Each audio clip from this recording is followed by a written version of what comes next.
Two dogs! Woke up this morning, fucked yourself a guy. I've been watching a lot of Sopranos, but gay. But gay Sopranos. Yeah. Where Tony's the one that leaves for New Hampshire. I'm on season 6 where Vito's in New Hampshire on the lam from being gay. What if the end when, because I know what happens. Everyone knows the end. Yeah, even though I've never seen it. Yeah. So Tony goes into the bathroom because that's where there's a glory hole, and so it cuts to black because now he's awoken his inner like demons. Yeah, exactly. I might just start watching the show again from the start when I finish it. I might just go straight from episode 621 to 101. All right. I just keep looping it. Go for it. Because, like, I'm already getting sad about it almost being over. Yeah, maybe I should actually give it a watch. I mean, if you are a fan of shows where basically every character is an irredeemable piece of shit, might I suggest The Sopranos? I do. That is something I enjoy. I just find it so hard to get through seasons of stuff. I don't know why. I really don't know why. Yeah, you One movie is fine. Yeah. Like a 2-hour movie is fine. You should definitely keep watching the remake of Wrong Turn. Yes. 2021. I absolutely should. And not watch The Sopranos for the first time. You're doing it right. I got too many things on my priorities list. I gotta rewatch Paranormal Activity, the marked ones. Yeah, you're real hyped about Paranormal Activity 5. Yep, I gotta build myself up for that Simpsons sequel that we're getting. Yeah, that was news to me today. Yep, it's in pre-production. Disney wants it because Disney's a bunch of Jews. I mean... No, not Walt. Walt was quite the opposite. Yes, that is true. I don't know how things have progressed. I mean, I guess Disney is in Hollywood, so I guess a couple have found their way in. A few. The higher-ups that are in charge of the money. Is Michael Eisner... You know what? I was just thinking about Michael Eisner. Yeah. Do you think they did that to save face? Because they were like, oh no, everyone knows we hate them. Ooh, sorry about the Nazi stuff. Let's bring in one of them and pretend he's in charge. But then let's kind of balance it out by hiring Gina Carano. Who is even in charge now? Michael Eisner Jr. I don't think that's true. I don't think it is either. I couldn't tell you. Michael Keichner. Is it just Mickey Mouse? Yeah. Because I remember Michael Eisner used to be on all those like Saturday night when they would show like a movie on CBC, and he would always do the introductions. Yeah. But like now, I couldn't tell you who's in charge of Disney now. No, I really don't know. Is it a woman? Bitch, it's a woman. It's probably a woman. Like Goofy is the CFO. The chief fucking officer? Yeah. Max.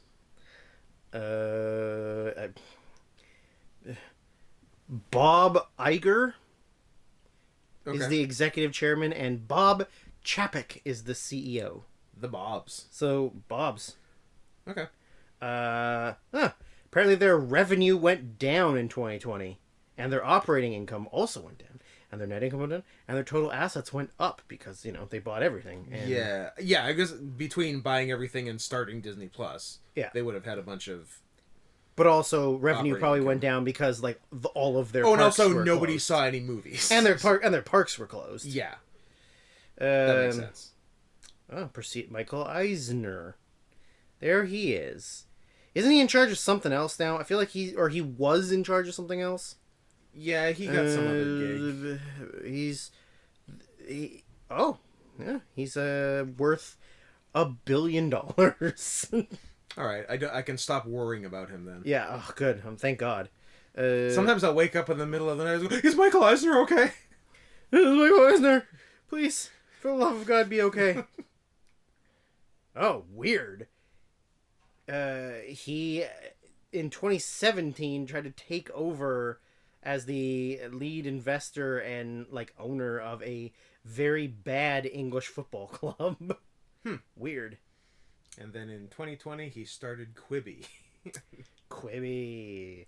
I miss Quibi. Me too. I miss not knowing what Quibi was. Yeah, I always need something in my life to make fun of, and for a little while that was Quibi. Yeah. Now I don't have it, so... At first, I thought it was like an alternative, like, gay sex app.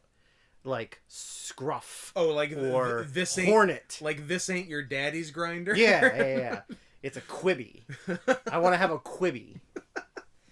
It was like truck stops and where to find good bathrooms. It's short for a quick bit of gay sex. Yeah, that's what I thought it was. A Quibi. A Quibi. I want to have a Quibi.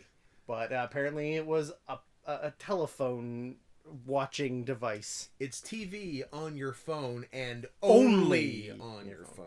You can't even put it on your TV. Nope. And also, no one watched it. That is correct. Eight viewers? Is that what it was? I believe it had, $2 billion in funds raised through investors and 8 viewers. Could you even imagine signing on to be on a show on Quibi? Yeah. Like, I'm the lead actor on this show. And like, oh, cool, what network is that on? Quibi. It's on Quibi. What it's on is not important. What's important is I'm the lead. You were asking the wrong question. Did you know there was a new season of Reno 911 on Quibi? No way. Yes. With all the original... With all the people. I'm not joking. I hope that no one will ever see. it's like... Yeah, that's fucking nuts. Yeah. It's a real last season of Scrubs. You know we don't talk about that here. Well, now we're not talking about the newest season of Reno 911. No, there's a number of things we have a moratorium on this show. Yeah. And that includes, but is not limited to, season 9 of Scrubs and season 7 of Reno 911. Yes. Yeah. Anyway, so do dogs. I'm Scott. That's Drew. We're back. Hey. It's been a minute. Been a hot minute. And a cold minute, depending on where you live. It's been a cold minute in Texas. A cold minute you were not prepared for. A cold minute in Texas, which is where, as we've stated previously on podcasts, is where all of Scott's exes live. Yep. And there ain't nothing but steers and queers in Texas. And I'm all out of bubble gum. So, the question is, are all of Scott's exes steers? Yeah. Or queers? Or queer steers? Queer steers. Cows, gays, gay cows. Gay cows. Big old balls. It's been exceptionally nice here for the last few days. You'd think living in Canada, granted we live in the nice part of Canada, like the only habitable part of Canada. I'm if I ever go to the Rockies, I'm gonna kiss them. I'm gonna give them a big old kiss and say thank you for keeping this away. Thank you for keeping out the weather that people associate with Canada. Just away from us. It snowed for a day? Yeah, I'll give you 2. Yeah. It immediately melted. 40 hours of snow. Yeah. And then gone. Yeah, and now it's 8 degrees. 8 to 10 degrees Celsius, so I don't know, you're looking in the mid 40s to 50. Yeah. Fahrenheit. No cloud cover, totally bright and sunny. Yeah. Like I did the thing on Monday where I drive 40 to 50 minutes round trip for a coffee. Mm-hmm. And when I got out of my car, the jacket I was wearing was too warm. Too big. It was too... No. I noticed you didn't wear your heavy jacket today. Was I on Monday? Yes, I was. Was I too hot? Yes, I was. That's what you get for wearing a 70-pound jacket. It's a very heavy jacket. It's like one of those weighted blankets, but it's a jacket. Yeah. It's just to make you feel comfortable in your own skin. It is. Yeah. I love it. Yeah. It's a double layered fur-lined leather jacket. It's so that you can feel the love of Christ wherever you go. Yeah, it's a constant hug from the Lord. Yeah, it's a Christ wrap. Yeah, the first time I wore it here, I put it on the doorknob or something, and then when we were going out, you went to pick it up to give it to me, and you broke your arm trying to look. And you were not ready for it to be that heavy. And it broke the doorknob off the door. So we couldn't leave. It's really heavy. Yeah. It's also regular price, which I did not pay anything near to, is obscene. Absolutely obscene. But luckily the place I go has ridiculous sales. Is 70 to 90% discounts. Yeah. At the right times of year. That's pretty sick. Yeah. All you gotta do is do all of your winter clothes shopping at the beginning of spring, Yep. and all of your summer shopping at the end of fall. Yeah. Although this one was actually Boxing Day. Oh, well, there you go. Yeah. Boxing Day, or as Americans would know it, the day after Christmas, and nothing December for you. 26th and nothing. Nothing for you. Although we don't have African American Friday, so. We don't. Or, I guess, African Canadian.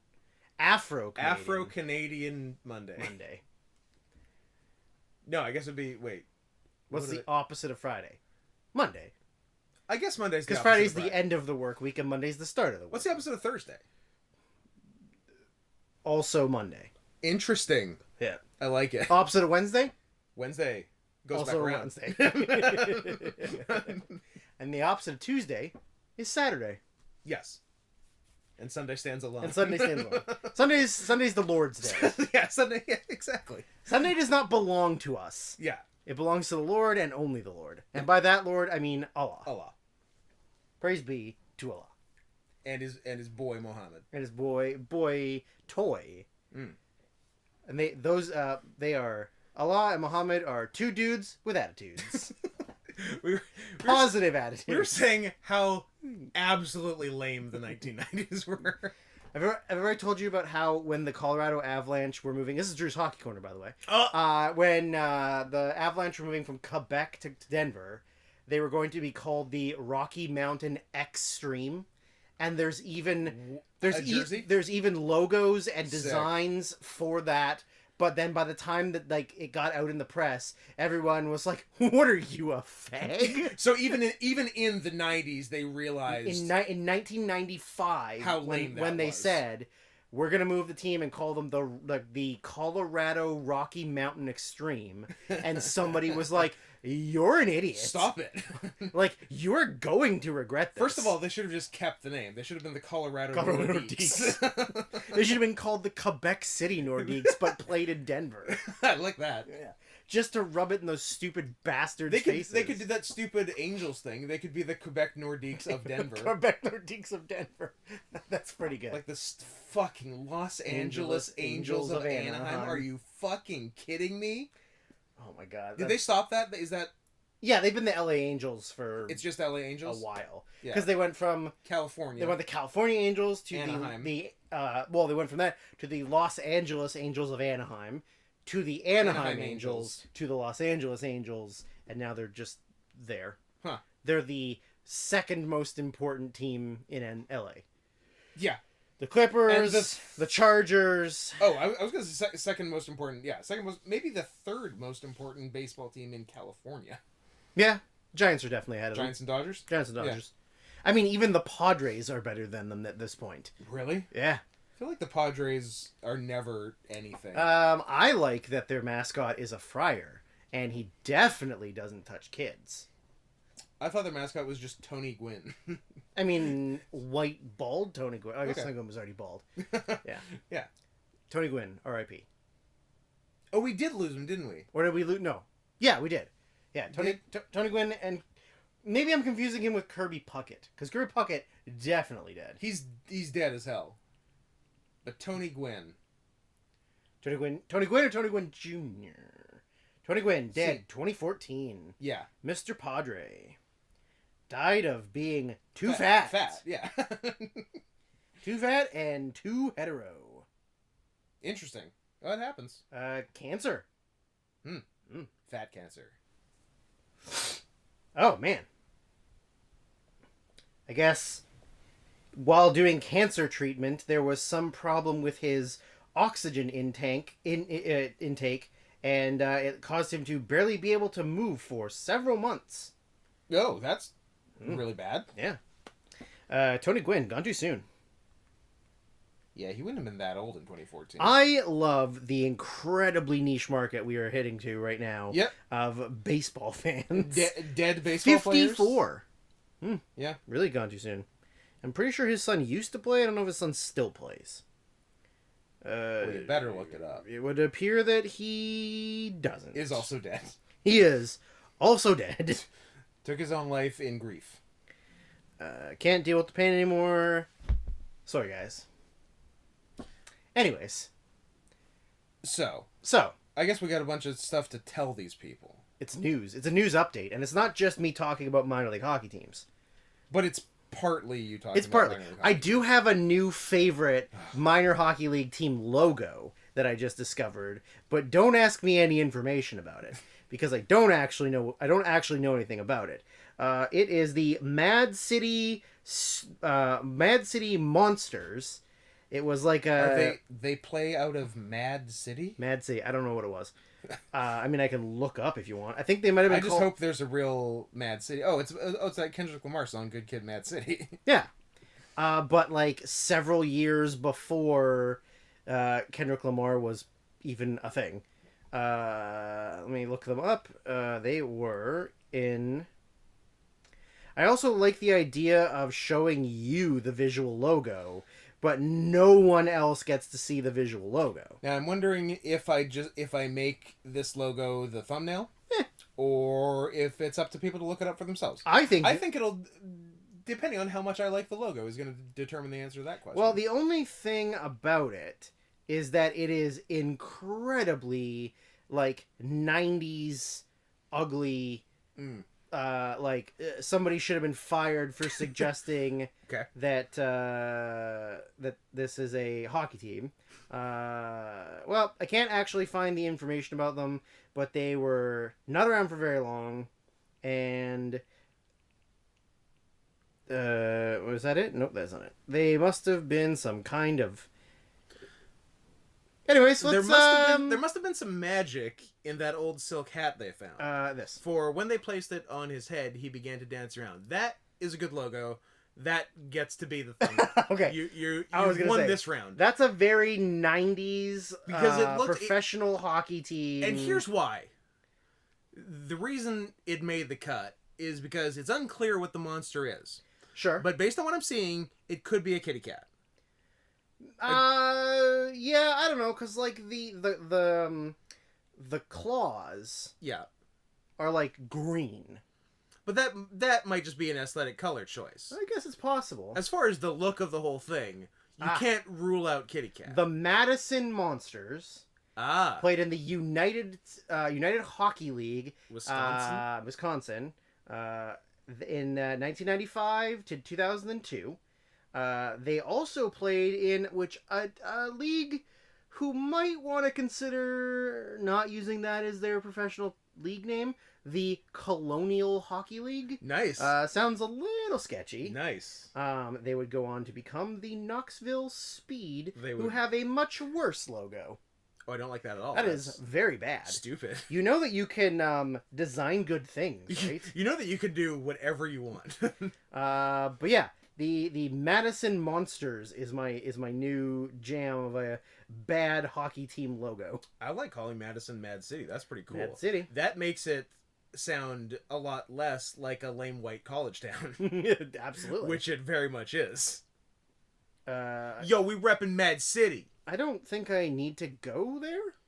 To Madison? Yeah. I would... It's the only place I would go in Wisconsin. Sure, but like if your options are Wisconsin or nowhere, maybe, I would go nowhere. Maybe still nowhere. Yeah. Probably still nowhere. Although what they got cheese heads there. They got their cheese heads. Yeah, we could go be cheese heads. We could. I'm more of a Havarti man myself, but I'm partial to Gruyere. Gruyere. The correct cheese to put on top of French onion soup. I don't like French onion soup. No? Nah. It's good soup. Now, speaking of going somewhere, if... this was going somewhere and then we got off track? No. Oh. We're still off track. If we don't go on our train trip soon, I'm going to kill myself. I like our train trip, but we also planned our old man golf trips that never happened. But now, do we get to uninvite the other, 6 people that we were on don't it? like anymore? Because, we're not really friends with any of them. Not exactly. I mean, some I would still go on a golf trip with, and some I wouldn't. Yeah, I mean, for sure, the ratio of I don't want to yes. Yeah. But let's take a train trip. We're doing the train trip. To go on an old man golf trip. The first day that it is feasible. So when they announce, hey, by the way, COVID was fake this whole time. Yeah, it was just put on by Joe Biden. By Joe Biden and Big Motel. Once they admit it was a fake virus made up to hurt the president. Yeah. Then the next day, the former and once again president. Yeah, the 2016 and 2024 presidents. 2024 till end of time. 2024 through finale. We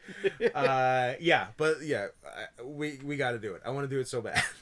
I want to go. I want to go over the Rockies. Yep. Except for I don't, because who wants to go to that shitty place? I think we go here to San Fran. I think there's nice trains here to San Fran. Yeah, I was. And you end up in San Fran. You know what? So Scott, I am sold. But what I was gonna say was, do you think we can take an Amtrak? But I think the Amtraks are whatever. From here to our other planned COVID trip of Vegas. I'm sure you can do a train from here to Vegas. Because not only can we do a bunch of drugs, we can also play golf, take a train, get legally married, and then get sweet tattoos. That's true. That checks a lot of boxes. Yeah. Yes, I definitely want to go on our autism train. I want you to spend 24 hours a day, the whole trip, on the upper observation deck, just staring outside because you are so enamored with riding a train. Like mouth open. Or we don't even make it on the train because I'm just like on the platform watching trains. Yeah, you're like observing the brake system and like checking the tires yourself to make sure. And, I just received a $120 e-transfer from a 902 number. Sounds legit. I'm gonna accept it. I want that $102. That could buy me another show tail. That's true. Yep. I wanna ride some trains. I wanna do some drugs. I wanna play some golf. Yeah. Even though we've never played golf together. That's correct. Other than I think the one time we went to a pitch and putt. Do you think Kensington's open during COVID? I don't know. Stanley Park was. We should go. Okay. Because it's been a long time. Yeah. It's been a while. Shouldn't have left you. Without a dope beat to step. Because we also used to do mini golf. Yes. But that's also been a long time. That can't be open. I don't know. It's indoor mini golf. It's Abbotsford. Maybe they don't have. No, it's COVID outdoor. there. What are you talking about? Castle Fun Park. There's the one outdoor. There's. Oh yeah, but the outdoor one. I mean, I'm sure the outdoor should be, but it's Abbotsford. Do you think they follow any rules out there? It's Hell's Angels country. Yeah, that's true. Yeah, it's probably fine actually. Yeah. But yeah, we got a lot of plans. Day one after vaccination. Yeah, it's go time. I love that we are kind of just having a conversation and not even acknowledging the audience or talking to the audience. No, we're just talking to each other. This is for us. This is private time. I think people like to hear about it. Sure. I think they look. Let's be real. I've be real, from. Yes, be real. I like that I couldn't remember what I was gonna. Cypress Hill. Yeah, duh. I've run the numbers. I've looked You've at all. Crunched them. I've looked at all the analytics. Yeah. 97% of our listener base is sad losers who just want to feel like they have friends. Ha! He's calling all you sad losers with no friends. No, not you. The other 97%. Yeah, gotcha. You're cool. Person listening to this. Yeah. It's not you. You're not the one we're talking about. It's the other ones. But the other ones, I'm saying, they're the ones who they just want to feel like they're in a conversation with friends. Yeah. They just want to feel anything anymore. Anything. And they can they're waiting for their arm scars to heal before they do the other thing that helps them feel. No? Yeah. No, we're not doing that. Go for it. Actually, you know what? There's no turning back now. You're here. You're queer. Get used to it. Yeah, but no, that's don't worry. I was talking about the other guys. Yeah. We love you. You're cool. You're our favorite listener. You're our best friend. You know what would make here? Do you know what would really, really make us your best friend and us yours and you ours is one, buy us both a 24-pack of Mountain Dew White Out. Yes. And ship it to us. Yes. And for me is somebody in the continental United States of America find me goddamn blueberry pancake Captain Crunch and send it to me. We had it here for the one time I saw it at Save on Foods. I bought a box. It was the best goddamn thing I've ever eaten, and now I cannot get it again. No way. And I bet you every fucking Walmart Supercenter has like 300 boxes of it. One entire and aisle. No one else is buying it. One whole aisle is that. For the love of God, someone send me that cereal. Yeah. And if, I don't know, I have no need for material things besides money. So if you want to send me anything to paypal.me/notscotthenson, you go ahead and do it. I encourage you. I also have a PayPal, but I couldn't tell you what it is. You know what? I'll see. I only talk like Sopranos. I'll kick a little upstairs to Drew, my capo. if you send it to me. So sending to me is like sending to both of us. I'm the capo? Sure. All right. For the purposes of this conversation, yes. In everything else, no. I'm currently trying to figure out what my password is for PayPal. That's good. You also probably don't have an easy... Oh, no, you would just give your email address. But I got the sweet paypal.me address. Look at you. Look at you. To make life easier. Now I got to wait for this confirmation code from so that I can say... You're getting a new Well, password? it was... the last time I used PayPal was 2 cell phone numbers ago. Oh, wow. So it kind of wanted me to figure it out. And here's a series of clues you have to decipher. Well, there you go. It's done. I'm all set. I'm logged in. It says, "Hi, Andrew," my legal government name. Ooh. I've also got some notifications. And you've been sent like $27,000 that you haven't accepted. The last transaction I did was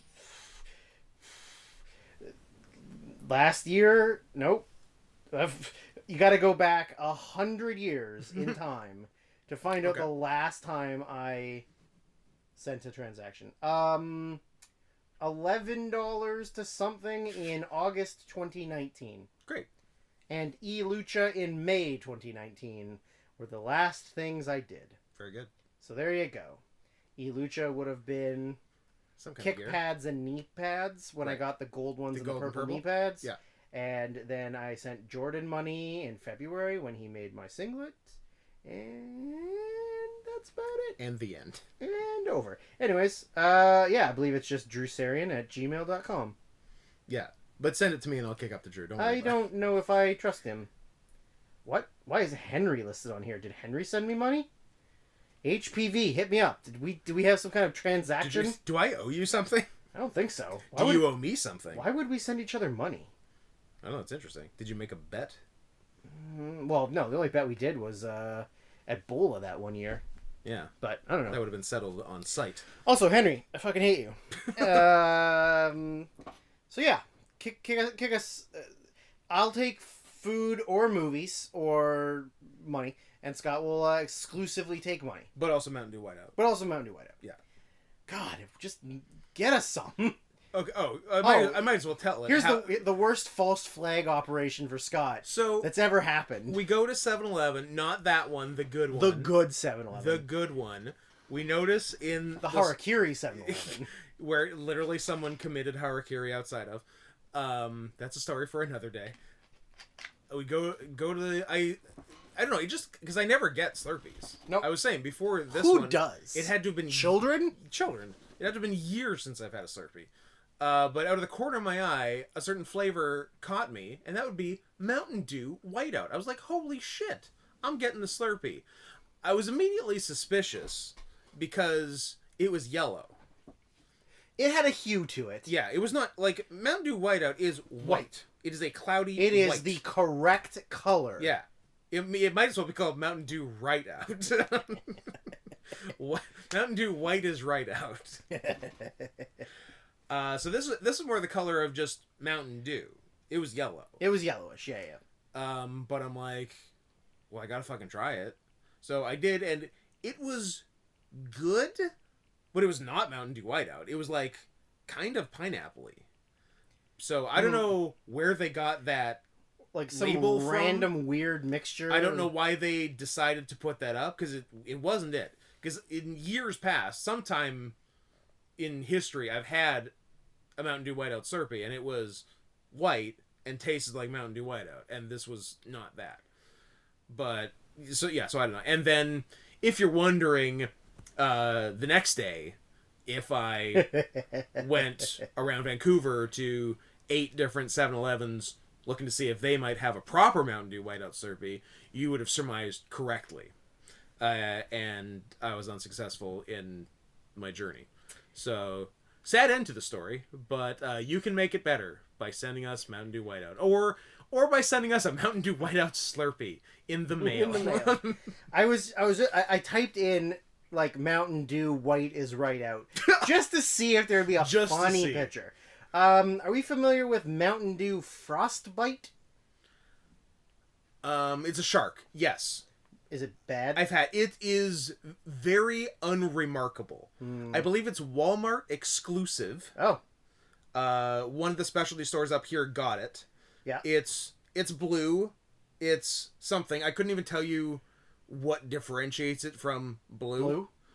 But yeah, it was fine, but nothing you need to go out of your way for. What about Mountain Dew Spark? I don't know what that is. It says Dew with a blast of raspberry lemonade. I mean, I like raspberry and lemon. I would try that for sure. And then the other weird one that I just saw was Mountain Dew Voodoo. I think I had that. Was that it was one of those mystery flavor ones. Yes. Yeah. It was some kind of candy that it tasted like. Oh, good or bad? Pretty good. Yeah. I think I got 2 of them. Oh, well, good for you. I think I bought one, then bought it again before the Halloween season was over. Oh, how about Mountain Dew flavored Doritos? No. Wait, no. Had to think about it, but no. I appreciate that they're 2 things that go together, but not that closely together. Do you remember these pieces of shit? I do remember those. The white, green, and black label fancy Mountain Dews. Like the premier label. Yeah. Yeah. I had the black once or twice. It was whatever. Yeah, I think they were all partly artificial sweetener, which always pisses me off.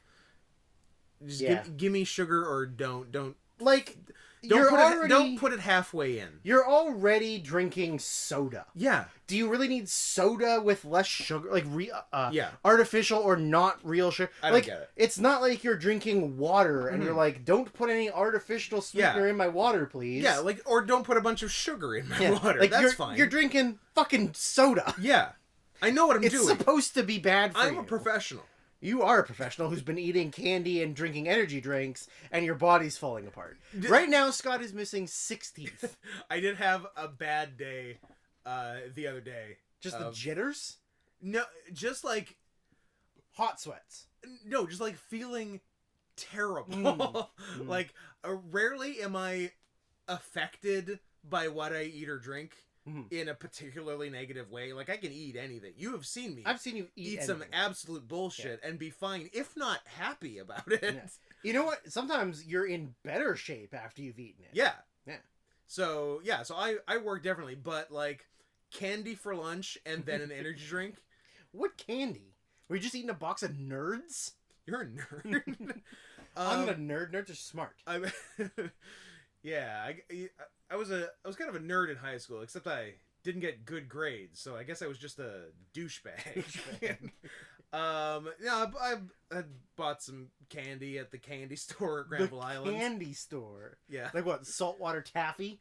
Some assorted sours and the little berries that have like the hard dots on the outside, like the red and black berries. They're like hard little dots on the outside and just sort of jelly inside. I have no idea what you're talking about. You know. Honestly. You know. You are making this up. There's red ones and there's black ones. So black berries and red berries. Yes. And they're... Pink berries? They're a clear gelatin covered in tiny, sort of hard dots. Oh, you're killing me. Am I- Everyone. I- Every single person listening knows what I'm talking about. Except for no one knows what you're talking about. No, it's a common candy. No. Like, it's probably got a name, and you just don't know the name, and so you're like, oh, it's this thing. Well, there's some You kind of know. berries. Give it a name. I don't know. Yeah, everyone knows. No one knows. Oh, I'm so mad. I'm shutting down the show. Shutting down the studio. I'm shutting down the studio. Unless you bring me Cambodian breast milk right now. I don't know, man. I feel like you're just... Are you talking about these? No, those are not. We're going to go deep into this after the show's over. Yes, 100% those. Berry gummies? I've honestly... Really? No. Oh, Andrew. They look real. They look like real berries. They're great. Never had them. Oh. And you can only get them at Granville Island? No, that's where I was. Oh. So I got some candy. Why are you on Granville Island? Meeting a date? None of your business. Oh. Alright, fair. I might have been taking my mom there. And was my mom the date in question? Okay. Back to none of your business. You're the kind of guy who fucks his mom and dad. I'm the kind of guy who fucks his mom and dad. Yeah, so then I just, didn't want to do people lunch that day, so I had the candy for lunch, and then I washed it down with Canadian-made Beaver Buzz energy drink. Shout out. You want to sponsor me, go ahead. I've got 10 of you in my bar fridge right now. Yeah, and then I just felt like I wanted to die for a little while. So I don't recommend it. Yeah, that's I definitely had Have food for lunch. Eat nutrition. Yeah. There are those soft. Oh, P.S. I don't know what you're talking about. I've never heard about it in my life. Okay. Those soft Werther's Originals eclairs. Is that what the huge bag of those No, things? Okay. That is That's different. Werther's Original caramel popcorn. And Oh. it tastes exactly like Werther's Original. Oh, I'm gonna have some of Would that. you like some? I would love some Is that of the official sponsor of this podcast? Yeah, because I didn't know it existed. Werther's Original caramel popcorn. That's sick. And you know what people love on podcasts? Eating. They love it. They definitely aren't grossed out by it. Oh, you're getting real close to that mic. I like your style. Tastes like Werther's, doesn't it? It tastes like Werther's. That's pretty good. Official sponsor of the podcast. Anyways, Love it. there are the Werther's Original soft, chewy Yeah. eclair. Yeah, chocolate in the middle? Chocolate milk. There's also just a regular caramel one. Yeah.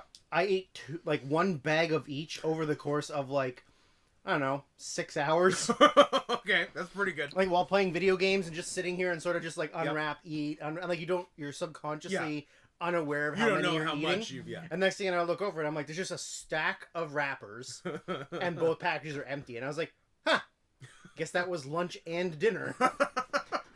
And did you feel good? Oh, I felt like shit. Yeah, I felt horrible afterwards. Yeah. Don't do it. And then I thought, you know what'll help my tum-tum? Is if I drink Canada Dry, because ginger ale helps your tummy. So then I drank it and then just burped all night. The rest of the night was nothing but burps. Hey, remember when we said we were gonna make the news announcements at the beginning and then bullshit? No. I think we just said we would do the announcements before we did the thing. Okay, so we'll maintain our end of the banter can go wherever. Okay. Should we tell them our plans now? We're getting married. That's not a plan. Everybody knew that. That's not news. That's Okay. not news. So let's tell them news. News. Scott and I are both marrying women. Ugh. Could you What a twist. even imagine jerking off to straight porn? No. No. Truly no. I need tail. Yeah. I need paws. Yep. And I need boobs and a dick. Oh. Look. A Herm man.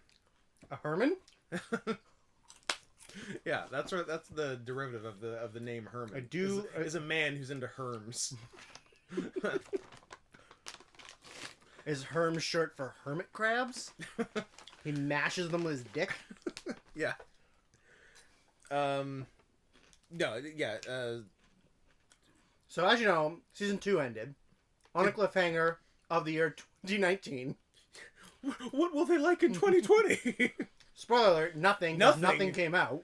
Yeah, there was... Borat, and that's it. Borat, I'm thinking of ending things, the end. Done. Oh, and of course, Ma Rainey's Black Bottom, which we've definitely both seen. Well, I've seen her Black Bottom, all right. It's delicious. How's Ma looking? Ma's looking good. Ma's been working out. Ma's thick in all the right places. Abso-fucking-lutely. Give Chadwick Boseman an Oscar. Nah. They probably will. Once people die, don't give them it to it. It's not... I don't get emotionally invested when someone else gets the Oscar. Yeah, okay, I get it. Heath Ledger was fine and he died, but, like, I don't want to see his dumb bitch wife up there accepting the award for him. Yeah. Yeah, 2020, not a good year, so we didn't see anything. So we decided, well, we might as well just stop doing the movies. Yep. Except we remembered that there were movies before. there were things that happened before 2010. Also, shout out Wolf Snow Hall. But anyways, that was also 2020. Ah, yes. Yeah. A good one. So, yeah, so we got a few things we're going to do, I guess. And here's all of them. Here's every single thing we're doing. Here's way too much at you at once. So, the first movie thing we're going to do is we're going to take these aforementioned Oscars, these Academy Awards, and we're going to do them right. Because the Academy are a bunch of old, white, faux woke, sellout pieces of shit. And we're only a few of those things. So we're going to do them right. So we're going to start at the year 2019, because 2020 was nothing, and there haven't even been Oscars yet. But they probably will be by the time we're into the podcast. Probably, but who cares? And also, it's not like you and I are going to see any of the movies nominated. No. So we're going to start at 2019 and go backwards, year by year, rebooking and re-awarding the Oscars. Rebooking, of course, is inside baseball for wrestling jargon. Yes. For people who are not familiar with wrestling.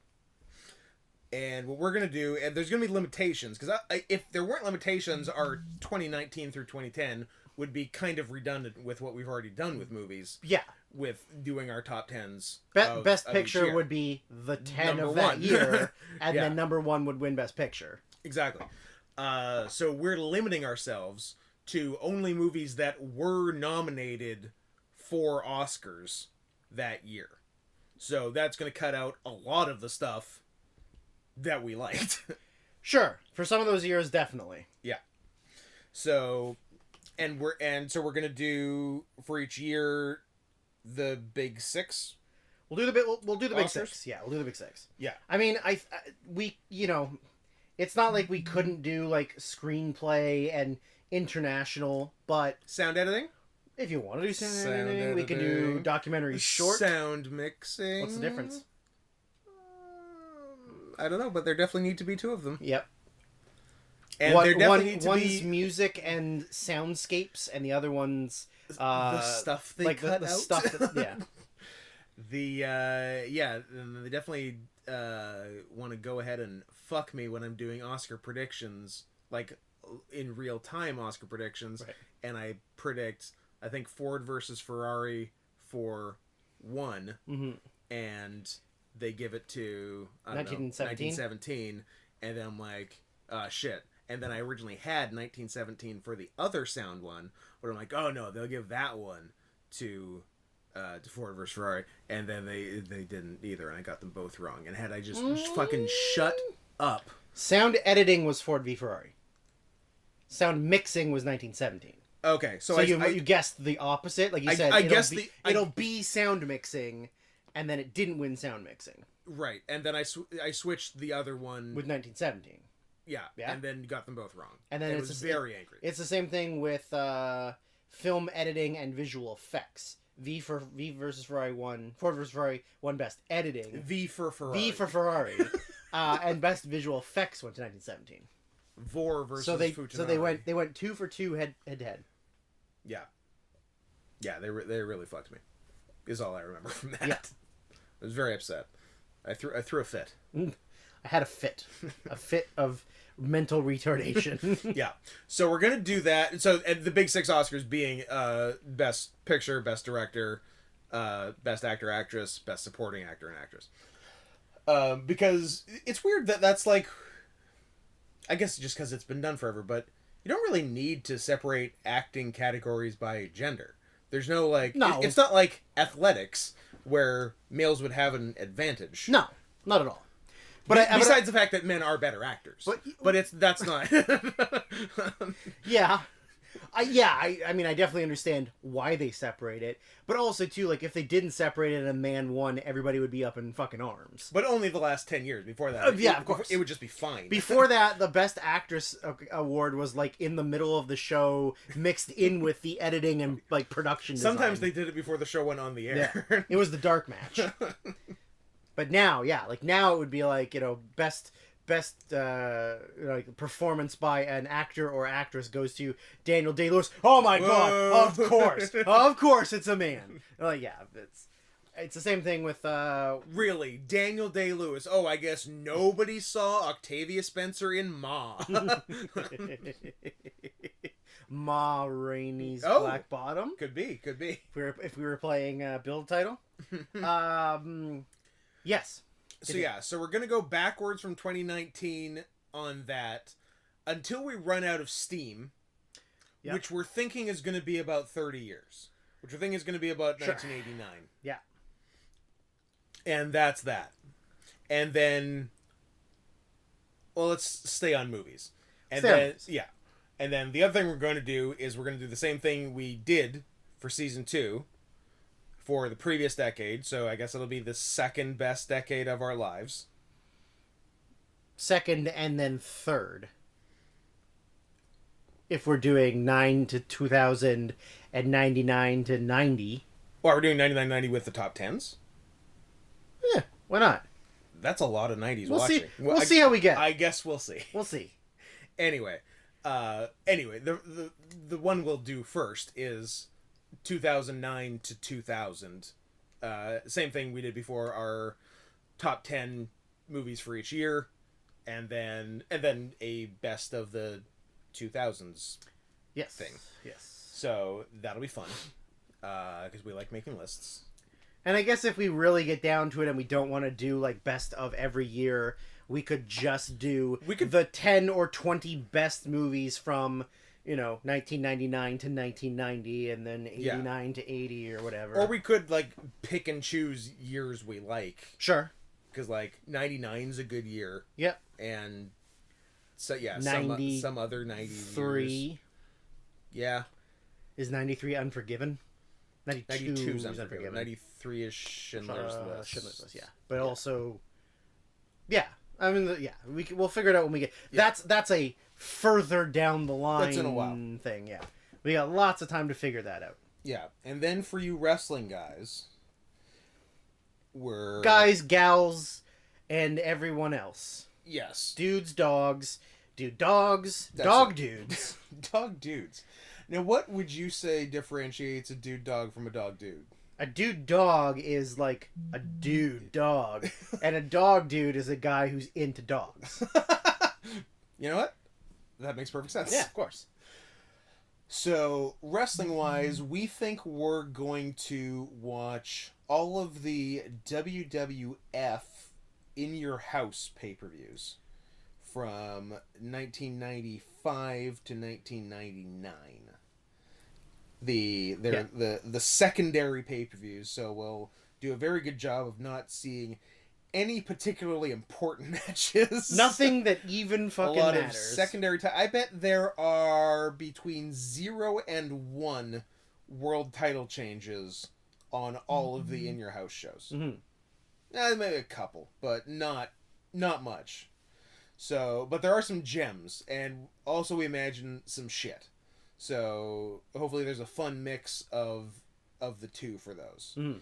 And then the other thing we're looking at doing, season 1 style, going week by week of something, is going week by week of the very first year of WWF Monday Night Raw in 1993, which is very digestible because they're 1-hour shows.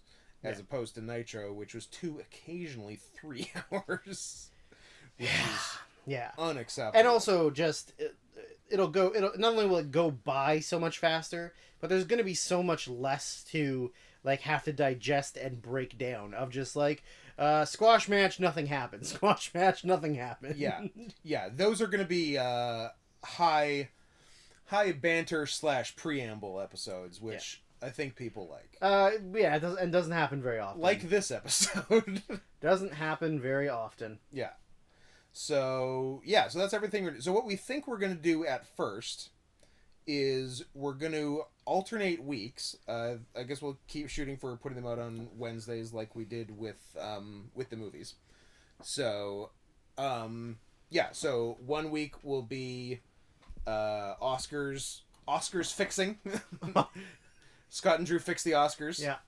And then the next week will be the first In Your House. Yeah. And then so on and so on. So every second week will be Oscars, and every other second week will be an In Your House. In Your House. But you, as the listener, do not get to only listen to one of those. You can't just like, oh, I don't really like wrestling, so I'll just listen to the movie ones.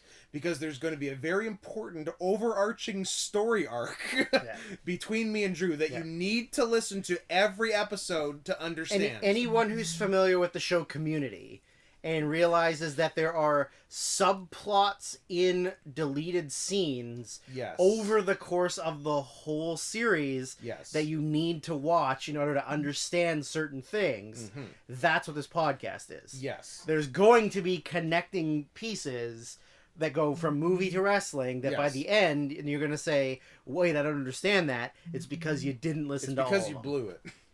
So just don't let the wrestling be the deterrent. Let the fact that Scott and I are bigoted racists be the deterrent. Or don't let... Only towards white people, though. Like, we hate whites. White people are awful. Yeah. And and if you're a wrestling guy, don't let the movies... Don't let the wrestling deter you from the movies. You have to listen to all of it. Just smash that subscribe button and shut up. Do people only like wrestling and don't like movies? That's a couple. Fucking weird. It is weird. That's like people who don't listen to music. Those people are very interesting to me. Don't we know someone who doesn't listen to music? I feel like we do. Or we met someone that doesn't listen to music I honestly can't pull who it was, but I feel like they're like, I only listen to podcasts. Yeah, like I don't listen to music. And it's like, but what do you mean you only, like, you don't listen to, and like, no, just podcasts. Like, what? Are you ill? Yeah, are you okay? Did somebody touch you as a child? Did a musician touch you? Did they use their guitar to touch you? Was it Phil Spector? I guess you wouldn't be here to tell about it if it was Phil Spector. Yeah. So get ready, because the ride's a-coming. It's coming. When? Pretty soon. Pretty soon. But not positive when. We can definitely confirm that it will be within the next 12 months. Look, I goddamn guarantee it's in 2021. 2021. That's our promise to you. Yes. I mean, it's probably going to be in March. but it's definitely going to be in 2021. It's definitely going to be within the next, 11 days. Yeah, it'll be okay. Yeah, we'll be fine. You'll live. We'll do it. Huzzah. And now I guess we'll do the thing. No, we're done. Oh. Okay, no. I mean, it honestly probably is long enough to just be its own show. Yeah, probably. 53. Oh, okay. That's actually shorter than I thought.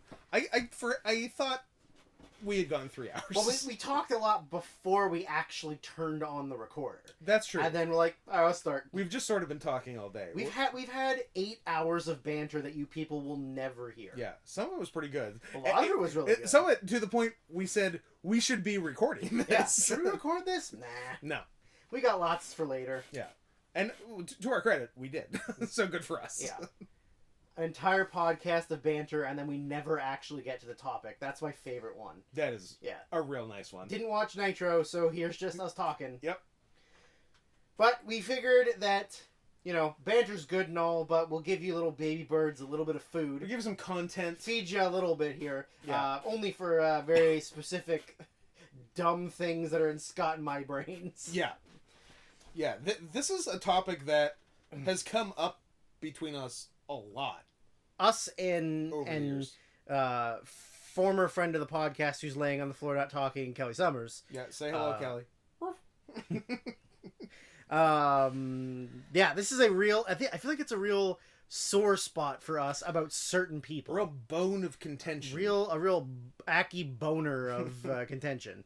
So, as anyone who is familiar with the world of professional wrestling and is familiar with one Yuden, David Meltzer, noted journalist and wrestling fan and wrestling fiend, not the fiend, not the wrestling fiend. Not the wrestling fiend, but a wrestling fiend. Yeah. You know, Dave has written for The Observer for, I don't know, 75 years? Legitimately close to 40. Close to 40, yeah. You know, has kind of, he was one of the, he was the first person to use a 5-star rating system. He popularized the system. It was invented by Jim Cornette and another guy. Jim Cornette, cool guy. Never done anything wrong in his life. Never done anything wrong. I like the cuck stuff, honestly. That's pretty funny. Yeah, really funny. Really funny. You know who else likes cuck stuff? Vince McMahon. Yep. So, Meltz has been giving out 5-star ratings for almost 100 years. Yep, since Terry Funk and Jerry Lawler in 1981. 81? Okay.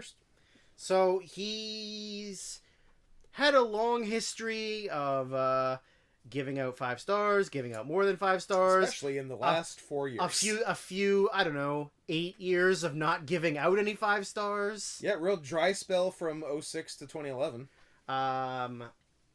So kind of what we decided to do, and by we I mean Scott's autism, decided he needed to look up every person. So he pretty much looked up every wrestler who has had a 5-star match. Yeah, so I looked up all the 5-star matches and made a list of everyone who made me say, I can't believe that fucker has had a 5-star match. Yeah, there's a lot of people on this list that don't even deserve a 2-star match. Yeah, there's some interesting folks that we'll get to. So anyway, so we looked at that list as like, how the fuck do these people have a 5-star match? Now we'll get to that. There's a lot of like weird circumstances and multi people in one match kind of thing. But what's even more infuriating, the other side of the coin, is the amount of people that do not, that have 0 5-star that have matches. never had a 5-star match, and we're talking like some big fucking, like, the best wrestlers that have ever wrestled. Yeah, including arguably the best professional wrestler of all time. Arguably the best wrestler of all time, and one of the greatest, like, main event wrestlers, 2 of the greatest main event wrestlers of all time. Yes. So, yeah, so we kind of, Scott's mentally retarded brain. But in a good way. I mean, in a good way. It's not a bad It's productive. Decided to make both those lists. Yep. And so we decided we were going to go over all of the insane people who have 5-star matches and all of the people that Dave Meltzer owes a personal apology to. A written apology. A written apology. He needs to kiss their feet, kiss their butts, because they're the kings of black people. He needs to... President of black people. And you know what? There's a few people he might need to take a load from. Yeah. Yeah. A couple. There's a couple. For sure. So, yeah. I mean, a lot of the people that have 5-star matches that don't deserve it are people who were in War Games. Got lucky. Is that those the first all of these are the ones that have 5 stars. Yes. Yeah. So we can go down the list and deal with them as they come. So the pre-Bushwhackers, the sheep herders, Butch and Luke. But like Butch and Luke have a 5-star match. Yeah. And now I guess this is the right order to do it. But remember some of the names we've said that have a 5-star match later on. When we get to later on and those guys don't, it'll blow your mind. Yeah. So Luke theirs was a tag match in New Zealand. No, it was in WCW or Jim Crockett. Oh, Crockett, yeah. Again, I believe it was like a brawl with the Fantastics, I think. Okay. And it's a good brawl, but like it might even end in a DQ or something. Oh my god. And like so but here quickly, wouldn't get 5 stars now. It wouldn't be close. Real quick, just side note information. Meltzer was very stingy about 5-star matches. Yes. And also has as he should, but for us as wrestling fans looking at it, refuses to go back and rewatch things, Yeah. change ratings, or like even admit to a lot of the poor ratings or overrating he's done. Yeah. It's like, at the time of this was my feeling on it, blah. Like, Yes, and that's it. But like, Yeah. a lot of that is also like, you overrate things that you were live for. Yes. You overrate things that, like, you know, you were starving for something, and that was the thing. And then, like, the running thing on Twitter and wherever for the past 10 years or whatever is, it would have been another Starr if it was at the Tokyo Dome. Sure. Yeah, absolutely, right?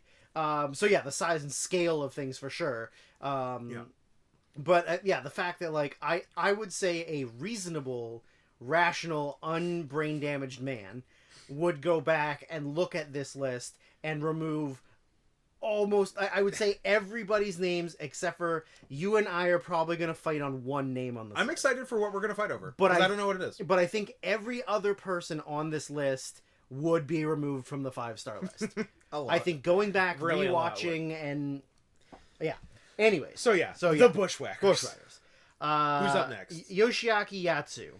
Yeah, he got lucky in an All Japan tag match, right, in '88, I believe. It's we really need 3 phones for this. I guess we do need 3 phones, but yeah, it's because he himself is not a great wrestler. He was, I think, an amateur porn star. He was Val Venus? He was fine, but he was not, like, a big deal at all. Right. But he just lucked into the right tag match situation at the right time, which was... pardon me, he's in 2 5-star matches. Oh, I did not know that. My God. So 86 was the big one. It's Yatsu and Choshu against Tenryu and Tsuruta. Okay. So 3 all-time legends and Yatsu. For 5 stars. And then I did not know he was in a 6-man 5-star match in '89, teaming with Tsuruta and Masanobu Fuchi against Tenryu and Footloose of Toshiaki Kawada and Samson Fuyuki. I don't know who Samson Fuyuki is. Ricky Fuyuki, Kodo Fuyuki. He was like an FMW guy, kind of fat guy. Usually wore yellow trunks. Oh, okay. Yeah. I've seen the visual. I had no idea who he was. Yeah. Okay. Cool. Yeah, he used to be an All Japan team with Kawada. Okay. So yeah, I'm sure like both those matches are great. Like the 2-on-2 tag he was in is a 9.31 on cage match. Yeah, it's great. It's just weird that Yatsu has 2. I'm learning 2 because I didn't even make note that he had 2. Yep. So yeah, are we into War Games now? So now we're into War Games. So we're into War Games 1987 here. Yeah. The majority, like, the reason for this is for these multi-person ones is usually one person on the team. Yeah. Right? Or a couple. Or maybe a couple, but it's usually not all person. Usually not all 10. So the first one is Lex Luger, whatever. Hawk and Animal, understandable. Ray Traylor as War Machine. Yeah, like 1 year into his career. To be fair, Boss Man rules. Boss Man's great, but he didn't rule in '87. By the way, he sucked. But Paul Ellering is the one. A manager. I mean, he did used to be a wrestler. Yeah, but the fact that I mean, you get put on a team with like mega babyface Lex Luger. Yeah. Best tag team in the world, Legion of Doom. Yeah. And like Ray Traylor, like up and coming guy, and of course, like you're gonna luck out and be a part of that, right? Yeah. So, are those all the '87 guys? That's the one match, yeah. Yeah. So anyone not listed is people that is reasonable, deserve to have 5-star matches. Yeah. But yeah, so I not that long ago watched the 2 '87 War Games, 91 and 92, all of which got 5 stars. Yeah. The 87s and 91 are not fucking 5 stars. 92 is really good. 87 got 5 stars because it was new and cool. Yeah. That is why I got 5 stars. Which, sure. And, you know, at the time it worked and I'm sure it was awesome. In the 2020s is not that good. Sorry. Then we got, oh boy, a lot of Japanese names all mashed together. Oh, that one. So, yeah, it's all in one line, right? Yeah. So this is a... Why are there so many Mikas? I don't know. So it was a 6-on-6 Okay. women's match Yeah. in 1987 in All Japan Women's that Meltzer might have been there live for, because he used to go to lots of All Japan Women's. Because he's a creepy old white man. He's a creepy old white man. Yeah. I guess he was a creepy regular white man, but still a creep. Yes. Don't get me wrong. A creep nonetheless. Listen, if you're a man and you're going to Japanese women's wrestling shows, you're a fucking If creep. you're flying to Japan for Japanese, Yeah. you don't even live there. It's for my job. It's... I have to go. I don't even want to be I'm pretty there. sure it was he did that first and then built the job around it, and not the other way around. He's like, oh, I gotta have some reason to keep doing this. I can use this as an excuse to go be a pervert. Yeah. Like, okay, sure, man. So do whatever you want. So it was a 6-on-6. It was like 2 women of note and 4 rookies per team. Okay. So it's like Chigusa Nagayo, Etsuko Mita, and 4 you've never heard of versus like Linus Suzuka and whoever. Yeah. And 4 you've never heard of. Right. So that means there are 8 women you've never heard of. And like who never, like maybe one of them did a little bit, but none made it. I've never heard of any of the other I don't ones. I don't recognize a single name. I like reading Japanese names. It's fun to read Japanese. I'll do it in Japanese voice. I'm not going to sell you short. So, the following 8 women that you, I, and all of you have never heard of have a 5-star match. You know, I mean, I'm even going to go last name first. As is tradition. Suzuki Mika, Takashi Mika, Hirata Yachiya, Ogura Yumi, Magahore Kazue, Komatsu Mika, Nishiwaki Mitsuko, and Nakamura Sachiko. All have 5-star matches from one match. And how many of those people have you, the listener, heard of? None. 0? Yeah, that's definitely a case of being there live and overhyping something. Yeah, it's probably real good. I'm sure. Yeah, I have I don't think it ever aired in full anymore. I have like a 15-minute clipped version of it, which I don't think I've ever watched, but I don't know. Yeah, is it 5-star considering that most of those people went nowhere? Yeah. And all the rookies on the other team probably didn't go that far either. Well, that's both teams. Oh, that's both teams. Yeah. Oh, 2, 4, oh, okay. Yeah, there were 12 people total, and those are the 8 no one's heard of. Right. Yeah. The other 4 are really good. Yeah, of course. So the next one is broken up into War Games 91 and 92 together, because a few people got some real bonuses out of that. So for 91 is Sid Vicious actively trying to hurt Brian Pillman, as he has admitted. Which he just admitted in a recent shoot interview. So Sid has a 5-star match. I mean, I love Sid, but he is not good. He's not a worker. And then it also says Larry Zbyszko. Yeah.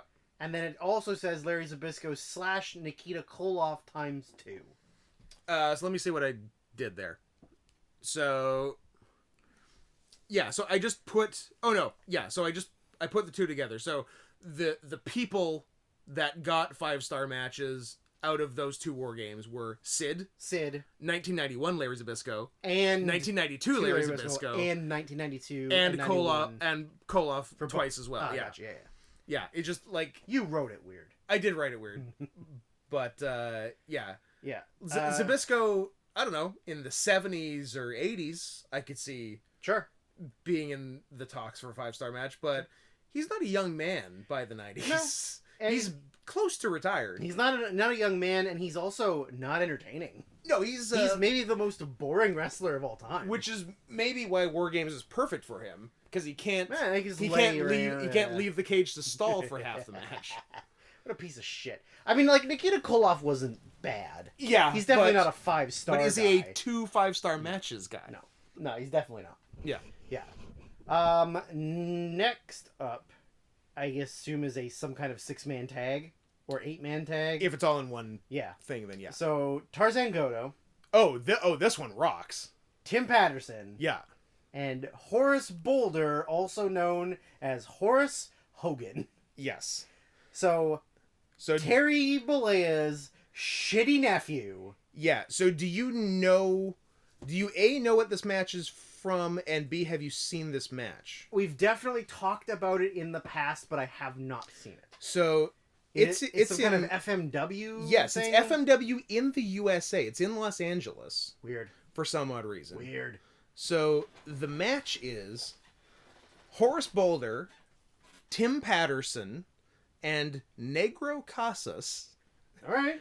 Versus Tarzan. A spry 50-year-old Negro Casas? No, he's not that old in 92. I mean, he's like 85 now. So no, he's not. He's like 60. He's like 60 now, but that was 28 years ago. I did see him live 3 years ago, and he was awesome. Oh no, he still rocks. Yeah, he's amazing. Great. He's unbelievable. So it was them versus Tarzan Goto, Atsushi Onita, and El Hijo del Santo. Wow. So the match is the 4 deathmatch guys fuck around brawling around the building while Santo and Casas in the ring have a 5-star match. It's unbelievable. It's the craziest match. Yeah. So if you haven't, we definitely need to watch it. We definitely need to see it. Yeah. Like, I didn't even know that Horace was a deathmatch guy. He did some FMW. That's... I mean, you couldn't have just lived off your uncle's name. Right? I don't know what he's doing. I feel like he made just a series of really dumb career choices. Well, I don't know. I mean, he got fucking paid in WCW. He got paid in WCW, but like he was really dicking around in the 90s while his uncle was making billions. Was the richest wrestler in the world. Yeah, like I mean, Ed Leslie did so much better than his nephew. Than his actual nephew.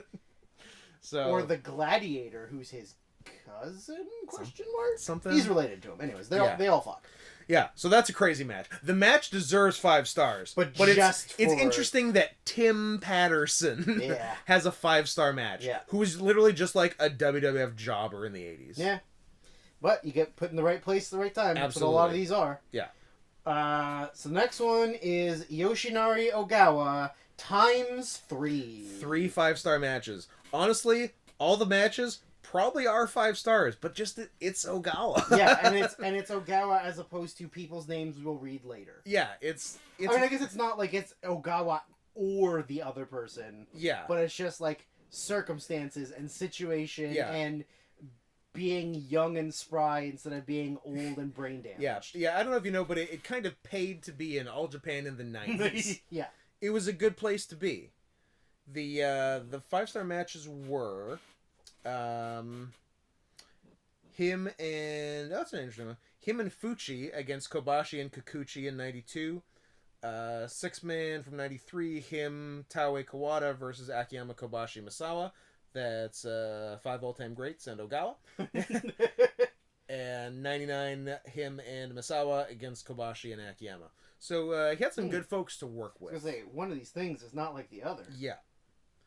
There's I feel like there's also a really good Ogawa and Misawa versus Kenta and Marufuji from Noah in 04-ish. Autism. Yeah. I can't find it. Okay. But it happened. It was there. Trust me. The next one you got is Winners / Pikuto. Well, that's a very interesting one. I'm still on Ogawa. So I found that match. It's Ogawa's second highest rated match of all time on Cage Match, higher than 2 of the 5-star matches. But Meltzer gave it 3.5. Well, you know. Yeah, I'm pretty sure that match rocks, and Meltzer's wrong. Meltzer is definitely wrong. He's always wrong. Yeah. So yeah, Winners and Pikuto. That's a result of like 1993-ish AAA and them sort of inventing the 6-man spot fest. Right. That Meltzer got himself a hold of and rightfully thought was pretty sick. And got himself a boner. So the match was Heavy Metal, Psychosis, and Pikuto against Super Calo, Rey Mysterio Jr., and Winners. And so that results in 2 guys who you probably haven't seen a ton of. Or have even heard of. Or have even really heard of. I've never heard of Winners. Pikuto, I think I'd heard his name once or twice. Well, how about if I told you that Winners was Abismo Negro, which I just learned right now. R.I.P. Interesting. R.I.P. Interesting. R.I.P. at 37. Yeah, well, didn't he get murdered? Died by the in mafia? a goddamn ditch. Yeah. Well, don't fuck with the cartels, and you won't get killed. I guess that means I should probably also look up Pikuto to see if he's anyone else. Bismo Negro, who was also married to Sexy Starr at the time.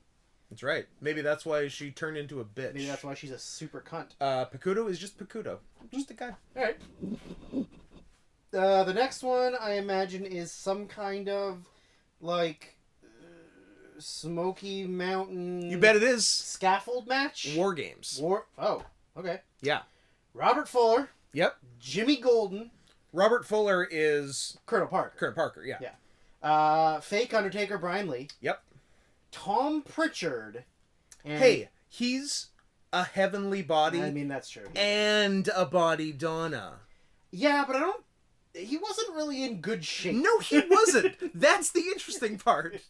That's the really interesting part. He has like a fit Finley body. Yeah, he's like an in shape 50-year-old. He's stocky, but like in okay shape. Yeah. And then he looks like an old lucha guy. Killer Kyle. You know Killer Kyle. Tell me about Killer Kyle. Give me a second. I want to know everything there is to know. Give me a quick about second. Noted 5-star wrestler Killer Kyle. Well, First of all, do you think that any of these people? I would assume the white people, not the Japs. Do you think any of the white people like know they have a 5-star match and care about having a 5-star match? I bet a number don't know that. Do you think Killer Kyle knows? I'm not sure Killer Kyle knows. Oh. Are you gonna tell me about Killer Kyle in this match or what? This is why we need 2 phones. I'm not getting it. I mean, Killer Kyle is fucking Killer Kyle. Oh. He's been Killer Kyle, the Executioner, because everyone has been the Executioner. Of course. And Big Money Marcus. So he must. He's 6'2", 300 pounds. Hmm. So he's a big guy. So he's a chode. He's something of a chode. So it's really just like he was a local talent in Smoky Mountain, and they just put him in the match because somebody else had to be in the match. Yeah, he's a real Smoky Mountain guy. He's a real lucky cannon. He did a bit of Wing. Okay. And a lot of Smoky Mountain. And that's the end of some WCW jobs in the early 90s. And that's the story of 5-star wrestler Killer Kyle. Yeah. What was the actual... Like, who are the other people that must have been good in this match? Ooh, a great question. Was it the Gangstas? Was it Too Cold Scorpio? Was it... I don't even know what year this is from. 95? Let me... Rage in a Cage. Ragin' Cajun? So we've got... How has nobody ever done that? 93. Okay. How's nobody done what? Ragin' Cajun? How has nobody ran a show in, like, Louisiana and had an all-cage match show and called it the Ragin' Cajun something? Well, there was a Clash of the Champions called the Ragin' Cajun, but it wasn't all cages. No. But that is most of it. Rage in a Cage, May 9th, 1993 at Smoky Mountain Volunteer Slam 2. Okay. Of Brian... You had to volunteer to be a wrestler there? I believe so, yeah. They didn't accept any trained wrestlers. So you had... Oh, so it was like 3-2-1. Yeah, I believe what I would assume would be the heel team of Killer Kyle, Kevin Sullivan, the Tasmaniac. I don't like that you didn't put Kevin Sullivan in this. I don't know. Kevin Sullivan sucks. He's a guy. He's fucking terrible. Well, I guess add him on the list. Well, it's too late now. And the Heavenly Bodies of Stan Lane and Tom Pritchard. All right, interesting. Versus... Stan Lane's fine. I accept Stan Lane. Absolutely. Do not accept Kevin Sullivan. Versus Brian Lee, the stud stable of Jimmy Golden and Robert Fuller. Yeah. And the Rock and Roll Express. Okay. Yeah. Acceptable. I bet you that match is not that great, though. I bet it's a good brawl. Yeah, I bet you it's whatever, yeah. The next one you have on the list is 1994 Giant Baba. Yeah. Is this like Tokyo Sports Match of the Year Junichiro Tenryu? 2015? Yeah. Yeah. Like he's almost he's gonna die soon. Let's just give him 5 stars. He's dead inside the decade. Yeah. He was not overly mobile in 1994. I mean, in like 70s, sure. Yeah. Like if star ratings were a thing, is that like Baba Destroyer in 69 or something? Awesome. Nice. Awesome. Nice. But very nice. But Baba in 94, I'm not too sure. Sold on it. Yeah, I believe it was a 6-man. I'll tell you. It was Baba, Kobashi, Misawa versus Kawada, Taue, Fuchi. So I'm guessing Baba didn't do a lot of the heavy lifting. I was gonna say, there's a lot of people to support a lot of dead weight in that. Yes. So, yeah. And then Baba's also got a 4 3/4, teaming with Kobashi against Misawa and Kawada in 92. Well, can't win them all. No. Next one, you got Johnny Ace ×2. Again, 90s All Japan. It pays. It's the phrase that pays. It's phrase pays. Ride a skateboard to the ring. Yeah. Now, one of those for sure is 5 stars. Okay. Because it's. So then, why did you put ×2, you jerk? It's just wild that he has 2. Yeah. It's Johnny Ace. Yeah. One is Ace and Steve Williams against Misawa and Akiyama. Okay. And it fucking rules. Nice. It's so good. And, like, Johnny pulls his weight. But still, at the end of the day, it's Johnny Ace. And it's crazy that that's a thing. But, what was his other... His other one's probably good, Bryan too. Danielson's stepfather-in-law? Yes, I do, in fact. Oh, look. I looked up the wrong Johnny Ace. Wow. Who died in 2008 at age 72. Good job, dummy. It's probably not that one. You don't know. Let's look up the other one. Oh, this guy has more matches listed. It's probably him. The other one was Ace and Williams against Kobashi and Misawa, which I think is also real good. But I fucking love the one against Masato Akiyama from '96. It is nonstop. It's moves all day. Nice. It's nothing but moves. Nothing. And it's great. The next one you've got is Masato Yakushiji. Yeah, so he's fun, but you're looking at me blankly. I don't know who it is. Mid-90s Michinoku Pro.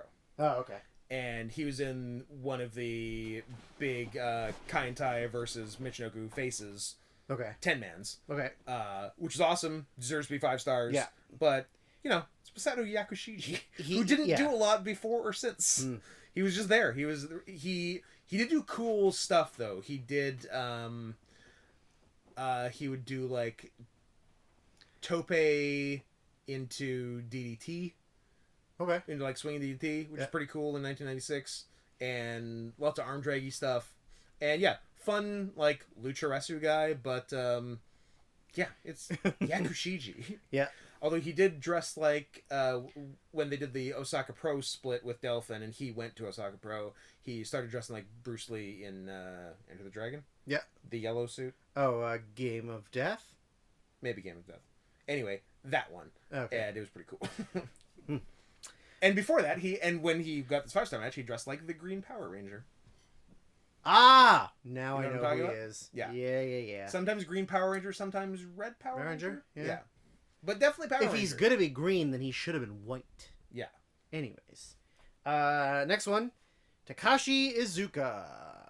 Can you believe it? I mean... As a guy... He was on a team with good people, I imagine. As a guy who started watching New Japan in 2013... When Izuka was like... Can you believe Izuka has a 5-star match? Yeah. Okay, I don't know. So I believe the match, off the top of my head... It's got to be a 6-man or an 8-man, right? It's a 4-man. Oh, okay. It's in the year 2000. It's 1 year before... 1 year before Izuka's life changed forever by Mitsuya Nagai kicking him full force in the side of the head and taking him out for, 5 years. Ugh. And then he came back as the Izuka that you know and love. Mm-hmm. But before that, he was like a wrestler who teamed with Nagata. I think I've seen maybe a couple matches of him, like, pre-old man with grill and claw thing. Yeah. Who doesn't do anything but beat up the ring announcer boy. Yeah. So yeah, it was because they were doing the New Japan versus All Japan stuff, and I believe it's Nagata and Izuka against Kawada and Fuchi, and I think they go to a 30-minute draw. Wow. And it's pretty fucking great, and the heat, because I mean, people really hadn't gotten a lot of inter-promotional stuff before the All Japan split, were pretty fucking hyped for it. Mm-hmm. Let me make sure I have that match right. I'm pretty sure I do. I'm pretty sure you do as well. I'm pretty sure you've got the gift. Pretty sure it was December 14th. Oh, there you go. Hey, it was. And those are the people. And was it a draw? Tell me about it. Tell me a draw. Only you can tell me. I did. And it is. Alright. Scott, controversial. Fight time. Controversial. We're fighting? Controversial. I don't think... Maybe I'm going to relent really easily. I'm like, oh yeah, you're right. I don't think you can have as many high-profile matches and not have at least one deserving 5-star match. Don't ask me what that match is, because I won't have an answer for you. I don't know that John Cena deserves to be on the has one and shouldn't deserve one. That's what I added him, like, because I've had that list for since we first talked about it in 2018. Yeah. I added John Cena when I sent you the message 2 days ago. Because I'm like, he's probably worth talking about. Sure. Because, like, he's been in, like, I would argue he's had matches that didn't get 5 that deserve 5. I thought of it. Him and JBL. You nailed it. Is that the one? That got 5 stars? No, I'm saying, is that his good match? Yeah, that's the good match. Oh. No, like Umaga. Yeah, the Umaga one's and excellent. The other Punk one, the Punk one on Raw. Yeah. Which I like better than Money in the Bank. That one's really good. You know what else? Not a 5-star match, but really good. Him and Sandow, when Sandow cashed in the Money in the Bank. Yes. That match was great. And several Cesaro matches on Raw. Yeah. Raw, not 5 stars, but they were great. And he's been in some like really great stuff. Yeah. But John Cena, him versus The Miz and sort of Alex Riley at Over the Limit. I mean, we did get to see it live. It was very exciting. But John Cena is a bad wrestler. I know. John Cena in theory sucks dick. Yeah. But like he's the face of the company. No, I agree. And had a bunch of like high profile matches. Absolutely. You know. But is it a matter of like even a broken clock is right twice a day? Yeah, it's true. Because like he the things he does in the ring are bad. Yeah. He's bad at his job. He's bad at his job. Yeah. He's very charismatic. He's great at working the crowd. He's great at having a good match with a good wrestler. Yeah. But he's bad at wrestling. You know what I don't miss? The spot he does where he like gets pushed off and does like the weird knee slide. Oh, because he can't bump properly. Yeah. Or just like and that spot kept getting worse the longer he was going. The more beat up he got, the uglier it looked, and it didn't look good from the start. Yeah. It horrible. Yeah, I do not miss and that. His punches. And his punches are terrible. But like everybody all their punches are bad. Most people's punches are bad. I don't know. I still think that like he doesn't really fit with the rest of the people. I know. And match. His 2015 US title run is fantastic. Yeah, really good. But I thought it was worth just mentioning. The name John Cena. I thought it was worth mentioning because he's a bad wrestler. Yeah, that's fair. That's fair. But has had matches, that I would agree are 5 stars. So I don't know what to do. Yeah. Next is noted piece of shit Davey Richards. Definitely does not deserve to be on here. Do you know the match? I don't care. Michael Elgin. In 2012. Like when Elgin wasn't even that much of a thing. No thanks. Yeah. Those are 2 people I wish would die. Cool guys. Donovan Dijak. Versus Keith Lee in PWG. She was there live. Yes, which she was there live for, and 8 stars. Overrated the fuck out of. It's fine. It's one of the best versions of 2 very big guys doing stuff you wouldn't expect them to. And one of them's really sloppy. Yeah, but it's not 5 stars. No. I remember Kelly and I watched it like as soon as that, I guess it was Bola 17 came out, and we were like, really? 5 stars? Yeah. I mean, even the stuff that they did in NXT was better than that. Some was probably better. Some of it was better, but yeah. Yeah, I guarantee it was a Bola. I guarantee it wasn't the best match on the show. No, definitely not. Next is 2018 Chris Jericho. Yeah. Kenny Omega. Bitch tits Jericho. That match sucks. Yeah. That match is not good. Yeah. I don't give a fuck about that match. It's funny, with even all, like, the 1980s matches, I would say that the 2018 Chris Jericho match deserves the largest downgrade from 5 stars. Like, it's not 4 stars. It's not even like, it's like barely a 3.5. Yeah, I don't understand. I don't know. Was he there? Nope. He wasn't there. But like, he wasn't alone. Like, a lot of people loved it. I don't get it. It's two of the best. It's best. Look, best I of the will past be and the best first of to the say current. it's 2 of the best wrestlers from Winnipeg. I'll be the first to say I love you. Yeah, it's whatever. Like, it's nothing. The next one, of course, is a multi-person match. The NXT ladder match, which gave us 5-star matches for EC3, Killian Dane, and some guy, Lars Sullivan, the Freak. The Freak. Oh, mental illness is for faggots. I'm having anxiety problems. I'm scared. I can't go out there. I said I don't like queers. Here's me getting my dick sucked. Here's me doing gay porn. You absolute piece of shit, Lars Sullivan. I wish you nothing but the worst things in life. And enjoy your 5-star match. I hope that because now that he's not an active wrestler anymore, that he has to go back to gay porn. That would be amazing. The best story arc. Yeah, that'd be great. I don't know. Like, I mean, yes, Killian Dane is a weird name to be on that list, but I think he's better than Lars Sullivan and EC3.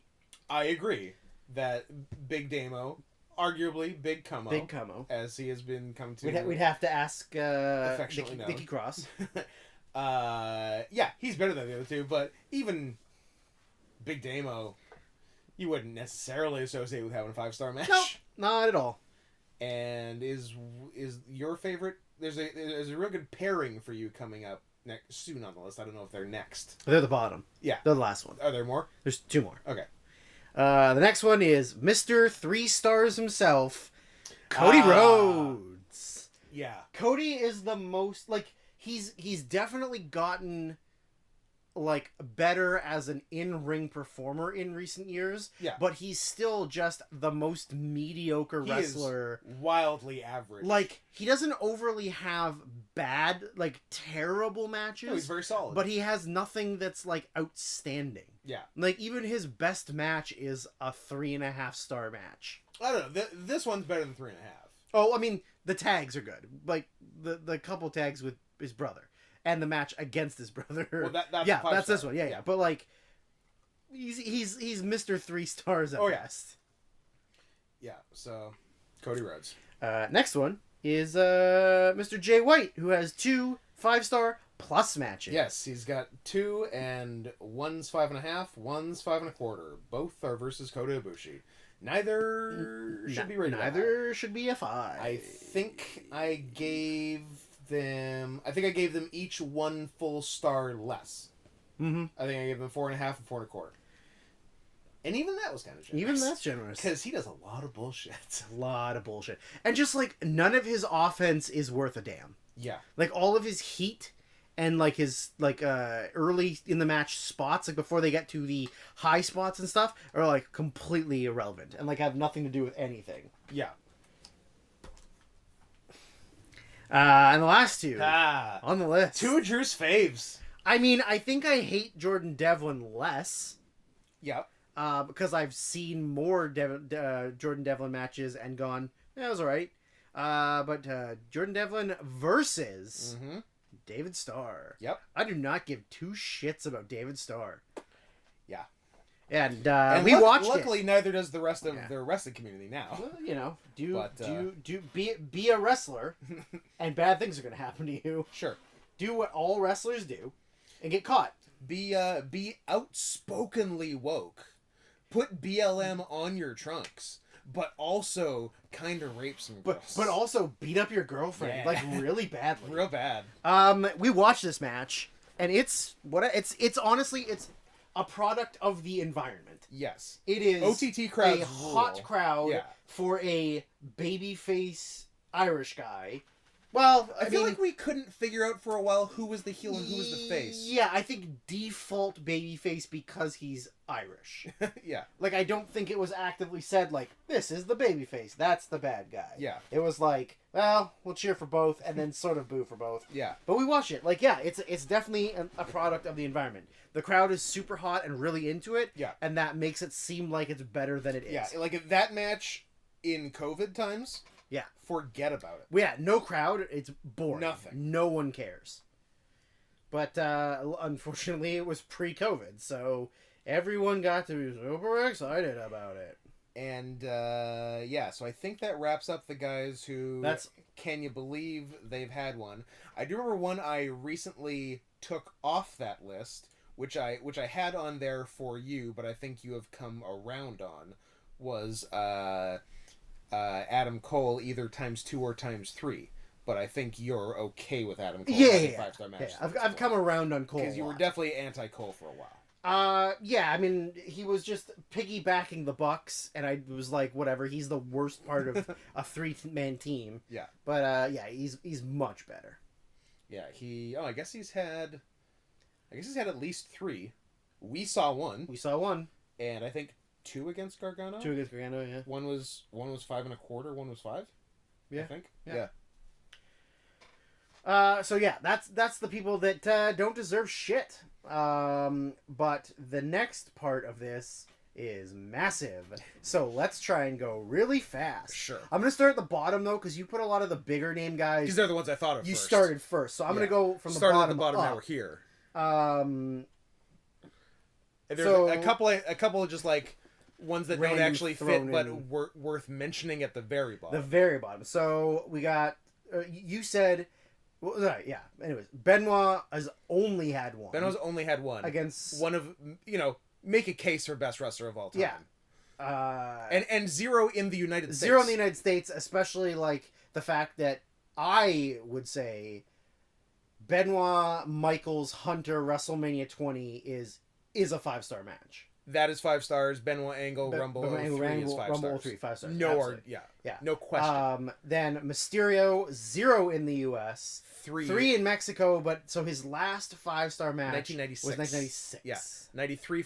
There was, I think it's either 2 6-mans and a match with Hoovy, or 2 matches with Hoovy and a 6-man. Yeah. Go Shiozaki and Segura until 2020. Until 2 months ago. Until 2 months ago. Both had 0. Yeah, which is insane. Yeah, I had literally had them both on the list until very recently, and then had to edit it when I sent it to you. Yeah. Dustin, as in Dustin or Dustin Not Rhodes? all caps, Dustin. Okay. Dustin Rhodes. Dustin until 2019. Yeah. That one's hard because I feel like Dustin again has been like a pretty solid. That's the thing. I can't name any matches he's had that should be 5 stars, but he's just so good. Him and Cody versus the Shield. That's probably the Maybe next close. logical pick. Yeah. But yeah, that's a hard one. Goto until the G1 in 2018. Where? Then 2 in 3 days. Yeah, really made up for last time. Yeah, that one's hard. Goto's had a real hard career. Like a real challenging career. No Goto Shibatas. No Goto Shibatas. 5 stars. Fucking insane. Yeah. Those are some of the best matches I've ever seen in my life. And then of course, mad shout out to Caden Talbane, who is the best wrestler I've ever been in a room with, and I've wrestled Jeff Cobb, and so have you. And Kelly is the greatest wrestler of this generation or any generation. Yes. I've never been like more excited and more like happier, like completely, utterly like euphorically happier than watching Kelly wrestle Colt Cabana. Yes. Even though it was just a typical Colt Cabana match. But watching Kelly wrestle Cabana was the happiest I've ever been in my life. It was awesome. Like standing on up in the perch with Greg, watching that match and just constantly like grabbing Greg, shaking violently, and both of us just laughing our asses off was the greatest moment of my life. So happy. Yeah. Okay, so just to kind of blast through, so Miyahara. has had 2, 4, 6, 7. Which I believe is, I think, the most. Either most or tied for most. Masato Tanaka. No, but that's not 4 3/4. Oh, it is not. It is 4 1/4. Yeah, Miyahara is, I believe, is number 1 or tied for number 1 of most 4 3/4 matches without a 5-star. 6. And almost all of those 4 7. 3/4 could be 5 stars. Yes. He is in fact 1, 2, 3. I think there's 1, 2, 3, 4, 5, 6, 7, 8. Randy Orton. not 4 3/4. Oh, 4 3/4. God damn it. Yeah, I'm sorry. I was just counting. Yeah, number of matches that it was. Yeah. Huh. There's some ones going further up that are going to be questionable. Yeah. Yeah, you're right. Sorry. Yeah. But yeah, Miyahara is the All Japan Okada. That's crazy. I mean, he's got to get one sometime. It's pretty shocking he hasn't already. But between all the Suwama, the Zeus, the Kai, the Jake Lee, the Okabayashi, Nomura, which I love, and looking at that made me think, man, I put Nomura on my guys to watch after that match at the end of 2019. I'm like, then I never really heard of him.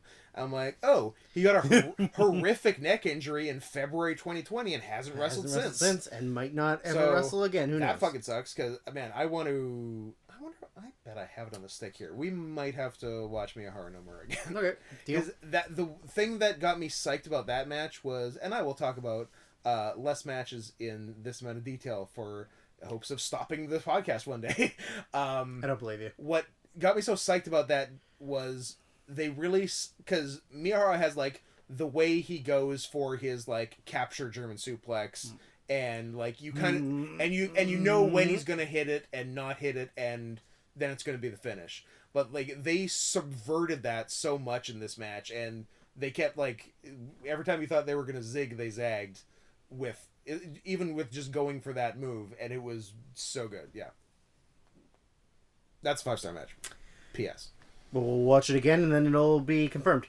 So these next 2, the next 3 kind of all connect. There's to a each few other. that kind of connect. So speaking of Miyahara, is Suwama.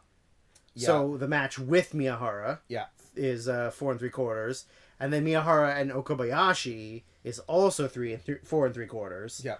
And then the next one is Daisuke Sekimoto, and that's Sekimoto and Okabayashi versus Suwama and Ishikawa, which is 4 1/2.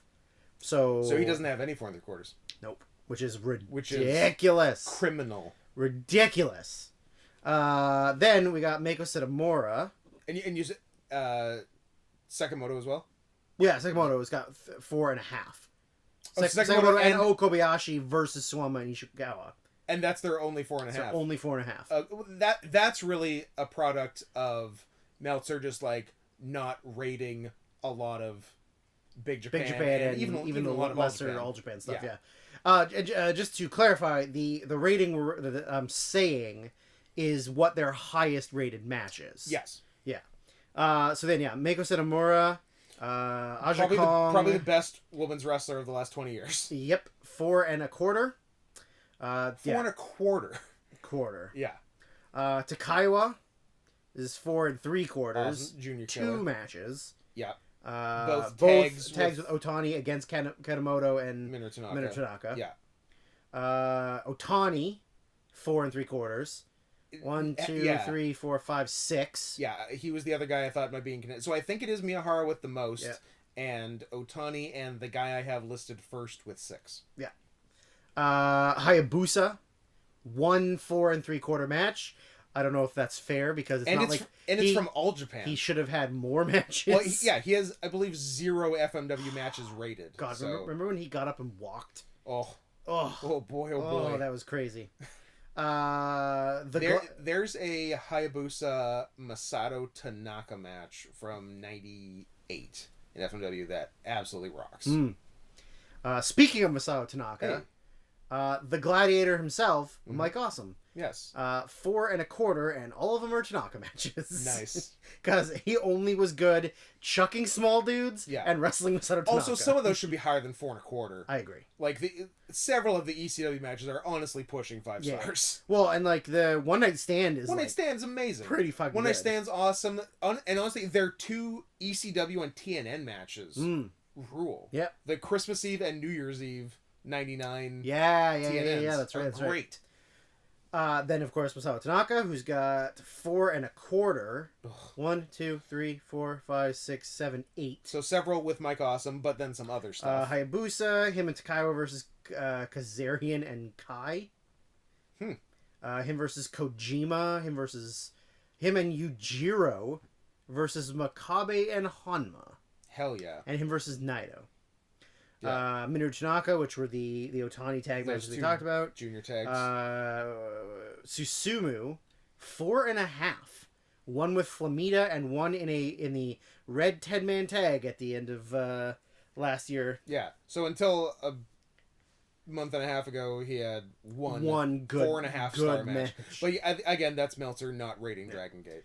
Tozawa, 4 3/4. Both tag matches. I think they're both Kobe tag. Are they both in July? Yeah. Yeah, they're two big. 13 and 14. Because that, honestly, I think that would probably be the only Dragon Gate show Meltzer would rate each year. Yeah. Unless someone told him, like, there's a 5-star match you need to... Like that Shingo Mochizuki from, like, November 2015. But otherwise, it was pretty much just that. Yeah. Tozawa and Hulk versus Dorian Ricochet, and Tozawa and Shingo versus Ada and T-Hawk. I think that Tozawa Hulk versus Dorian Ricochet is crazy. Hashimoto. Yep. 4 3/4. Tenor? 1. That's it. Yeah. Tenor. Fujiwara. 4 1/2. Fujinami. 4 1/2. The Fujis. Takayama. 4 1/2. Takayama's had better than 4.5. Takayama's had better than 4 1/2. Takayama is one of them Kobashi? Kobashi, Sasaki, and with Omori versus Kobashi and Akiyama. Okay. Oh, yeah, that's Sasaki one. I think that's the one... That's the first thing that really fucked up Takayama. Is it 04? It's 04. 8804. Yeah, I think Takayama got, like brain cancer? Bad concussion or something just from, like, getting punched in the head by Sasaki. William Regal, 4 1/4. Come on. 1 versus Benoit in 2000, Boma versus Benoit in 05. With Dave Taylor versus London and Kendrick versus the Hardys versus Eminem in a ladder match. Sorry about your damn face, but also had both Regal and Taylor being afraid to climb the ladder. That's correct. Which is amazing. And also that Regal Benoit 2000 is 5 stars. Isn't there also it's not a 5-star match, but isn't there also a really good Regal and Tajiri versus Jericho and Christian from like a Raw that's like really, really good? Could be. I have to check. Yeah. Don't Call Me Matt Riddle. 4 3/4. Sabre, Osprey, and then him and Dunn versus O'Reilly and Shitty Bobby Fish. Well, I love the shit out of that tag. Yep. Yeah, he had some real fun ones with Osprey. Yep. Some real fun ones with Cobb. Yeah. In progress. Yeah. And he should have a 5 somewhere. He's great. And then speaking of tag team partner, Pete Dunne, 4 3/4. Tyler Bate, Walter, tag with Riddle against O'Reilly and Fish, and then the undisputed and team champions War Games. I think you can make a case for 5 for the first 3 of those, and absolutely not the 4th. That 4th is not excellent. Chris Sabin, 3 1/4. With 3 1/4? 4 1/4. No, 4 3/4. Oh, that's better. Yeah. That's like a star and a half better than what you said. It's been a long day. With Shelley against the Bucks and Daniels and Kazarian. Okay, yeah. And 16. And then same thing with Shelley, 4 3/4. One with Kushida against the Bucks, and then the previously. Yeah, that... Because they did that match a bunch. Because 2013 and 14 was just sort of a bunch of, like, the junior tag was always like permutations of like Bucks, Time Splitters, Red Dragon, Yeah. and whatever else. Ricochet and Seidel. Yeah, and Forever Hooligans. Yeah, and yeah, it was like 6. It was like 5 teams just kind of just rotating through. So a lot it's of a 3-team. It's a 4-team. Yeah. It's a 2 regular. A lot happened a lot, but that one Time Splitters Bucks that is 4 3/4 is absolutely at least 4 3/4. It's great. Mm-hmm. Homicide 4 1/4. That's crazy. Like Homicide was like the best wrestler in the world in 2003, and like Meltzer rated. These are 05 and 06. Are they both TNA? Oh no. One's Homicide and Kobashi versus Joe and Loki. Yeah, and then the other ones was Danielson. Okay, so they are Ring of Honor. Yeah. Yeah, like, and Meltzer rated Ring of Honor stuff, but those Homicide versus Joe matches in 03, I fucking loved, and they're not anywhere. Someone's stupid. Then we got Jay Lethal. Yep. 4.5. Mm-hmm. You got Austin Aries 4 3/4. And it's not even the Aries Joe. It's not the Aries Joe. Yeah. It's an Aries Nigel. Aries Nigel. It's fantastic. I feel like we watched it a few years ago. I think we did. It's brutal and great. Yeah. Pac 4 3/4. He's got a few, right? One against Sami Zayn, one against KZ, one against Ospreay, and one against Omega. And if Meltz had rated earlier Dragon Gate stuff, probably some more first run Dragon Gate stuff. Yeah. Bob Backlund. Yeah. 3.5. Yeah. Yeah, I mean, it's weird. I don't give a fuck about Bob Backlund. I don't really either, but like he's a good wrestler and was world champion for 27 years. Bret Hart in 94. Yeah. And with Yone against Ishikawa and Greco? Carl Greco in Battle Arts. Yeah. Also sometimes Carl Malenko. Blue Panther, 4 3/4. Weird that he's never had one. Yeah. La Parka, 4.5. Like, La Parka should definitely have one. Something. Yeah. Ultimo Guerrero, 4.5. Should also. Yeah. Atlantis, 4 3/4. Yeah. That Atlantis VN03 should be 5 stars, no question. Mystico, 4.5. That's interesting. Like 4.5 in 2019, which is wild because like. So does that mean that it's fake Mystico, or no, you just wrote Mystico and it's like the Mystico? The one that's actually like Sin Cara. Sin Cara, the guy that was like Observer Wrestler of the Year in 2006, and the only Observer Wrestler of the Year not in the Hall of Fame. Well, there. Loki, 4.5. 1, 2, 3, 4, 5, 6. Nice. Loki, Styles, Lynn Psychosis from that first TNA show. Yep. Yeah, that match rules. That match, I swear to God, my friends and I must have recreated that match 100 times in Darren Peace's backyard. Like, who were you? Or did it? I was either Styles or Lynn. Okay. Yeah, I was always either Styles or Lynn. And then Domingo was always Loki, and Darren P was the other one of Styles or Lynn. And no one was Psychosis because he's a Mexican. I see. That's fair. Darren Domingo, Asian, Loki, vaguely something. Yeah, a little something. Lynn and Styles, whites, and Darren P and I, whites. There you go. Checks out. Also, speaking of the most absurd thing I've ever heard, Jerry Lynn, 4.5, and neither of them are versus Rob fucking Van Dam. Are you kidding me? They're both TNA matches? Are you kidding me? Yeah. Rob fucking Van Dam. Those are the best ones. Ugh, you're stupid. And Waltman in 1991. Yeah. Get out of here. I hate him. I hate him so much. And Jerry Lynn, Just Incredible? I was going to say, and Just Incredible, where Jerry Lynn does a goddamn cradle tombstone and wins the world title because it's the most perfect thing that's ever been done. You're retarded. I think Meltz does it because he hates us. It's all that makes sense. Crawford. Dan Crawford. AKA Phil LaFawn. Oh. No. No, what The happened? Message got broken up. Yes. Rob Van Dam, 4.5 stars. One of which is versus Dan Crawford. Crawford. Yeah. Yeah. because Furnace and Crawford do have a 5-star versus Kobashi and Kikuchi. Ah, right?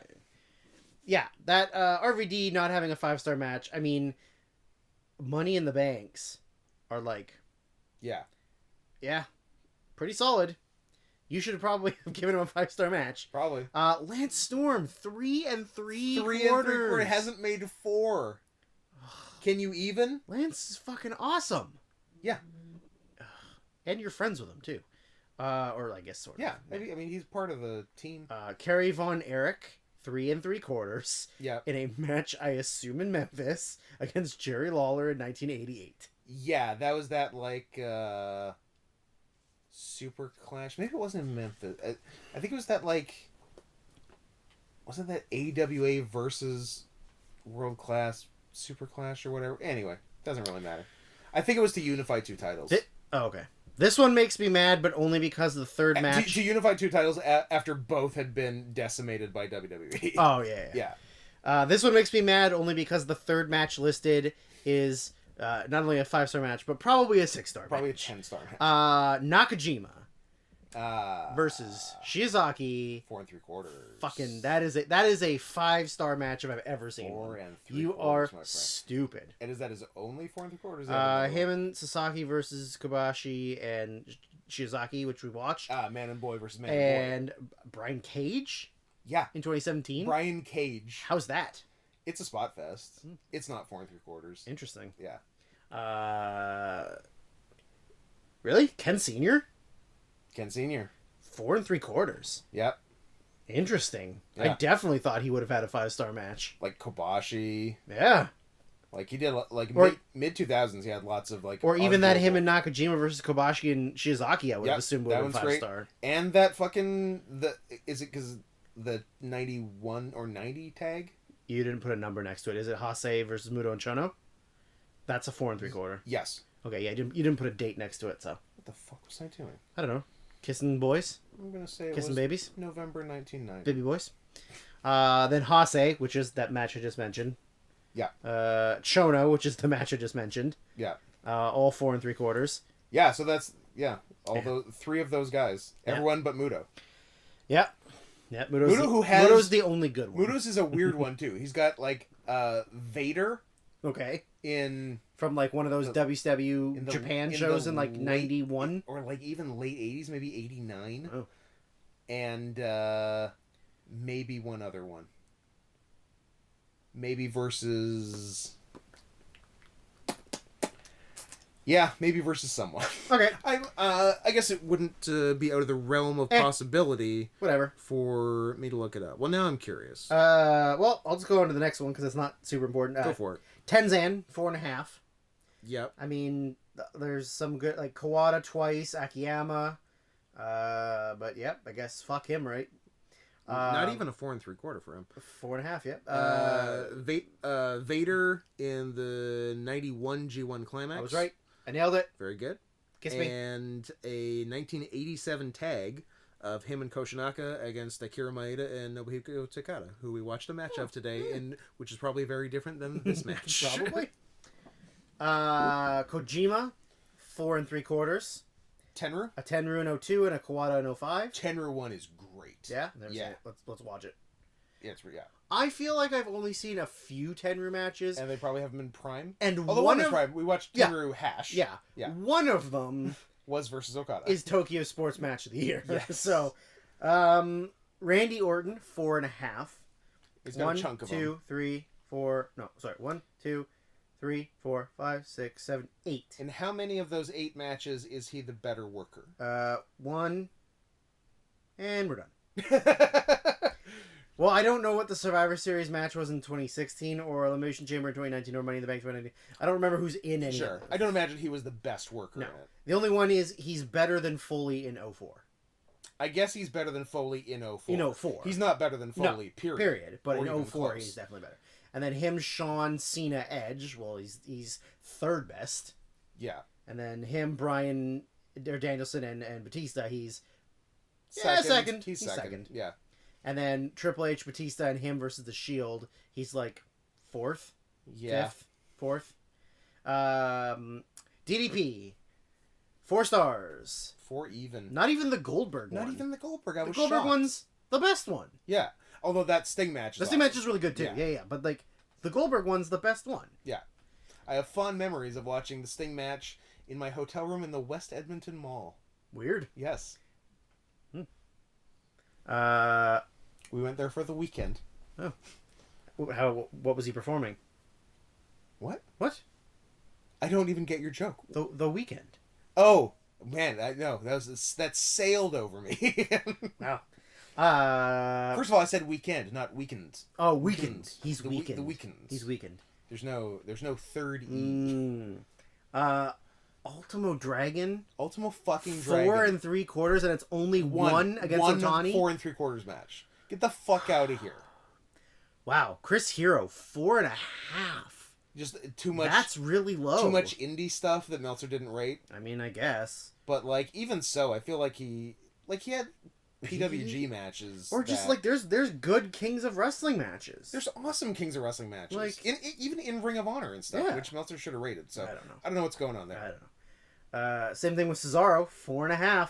Yep. And it's a WWE match in 2016. Yeah, that's right. Couldn't tell you. It's not even the one where he does that hot, like, around the ring, like, spot, bam, bam, bam, bam. That's the greatest thing I've ever seen. Yeah, and, like, him and Generico from 07 in Ring of Honor. Yeah, like, all that shit. Oh, my God. It's ridiculous. Matt and Jeff Hardy, 4 3/4. You couldn't even give fucking TLC. One of them. 5 stars. Not one of them. I remember when I saw the one that wasn't even a TLC yet, the ladders match at Mania 2000. Yeah. Like, I remember watching that and going, that was 5 stars. Yeah. And that's the worst one. Yeah, I don't fucking get it. Jay and Mark Briscoe, 4 3/4. Yeah. Ugh. Hulk Hogan, 4 1/4.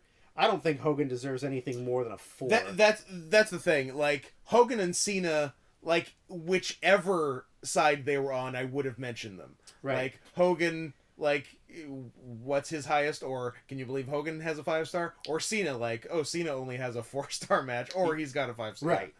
I mean, outside, like, I guess it's the same argument. Like, Cena is the worst part of a good thing. But, like, I feel like Cena matches are better than Hogan matches. Yes. So Hogan should... Although, I would say, even though he basically stopped doing it because he figured out how to do the absolute least in a wrestling match. Yeah. Well, I would say that Hogan is considerably more technically sound than Cena.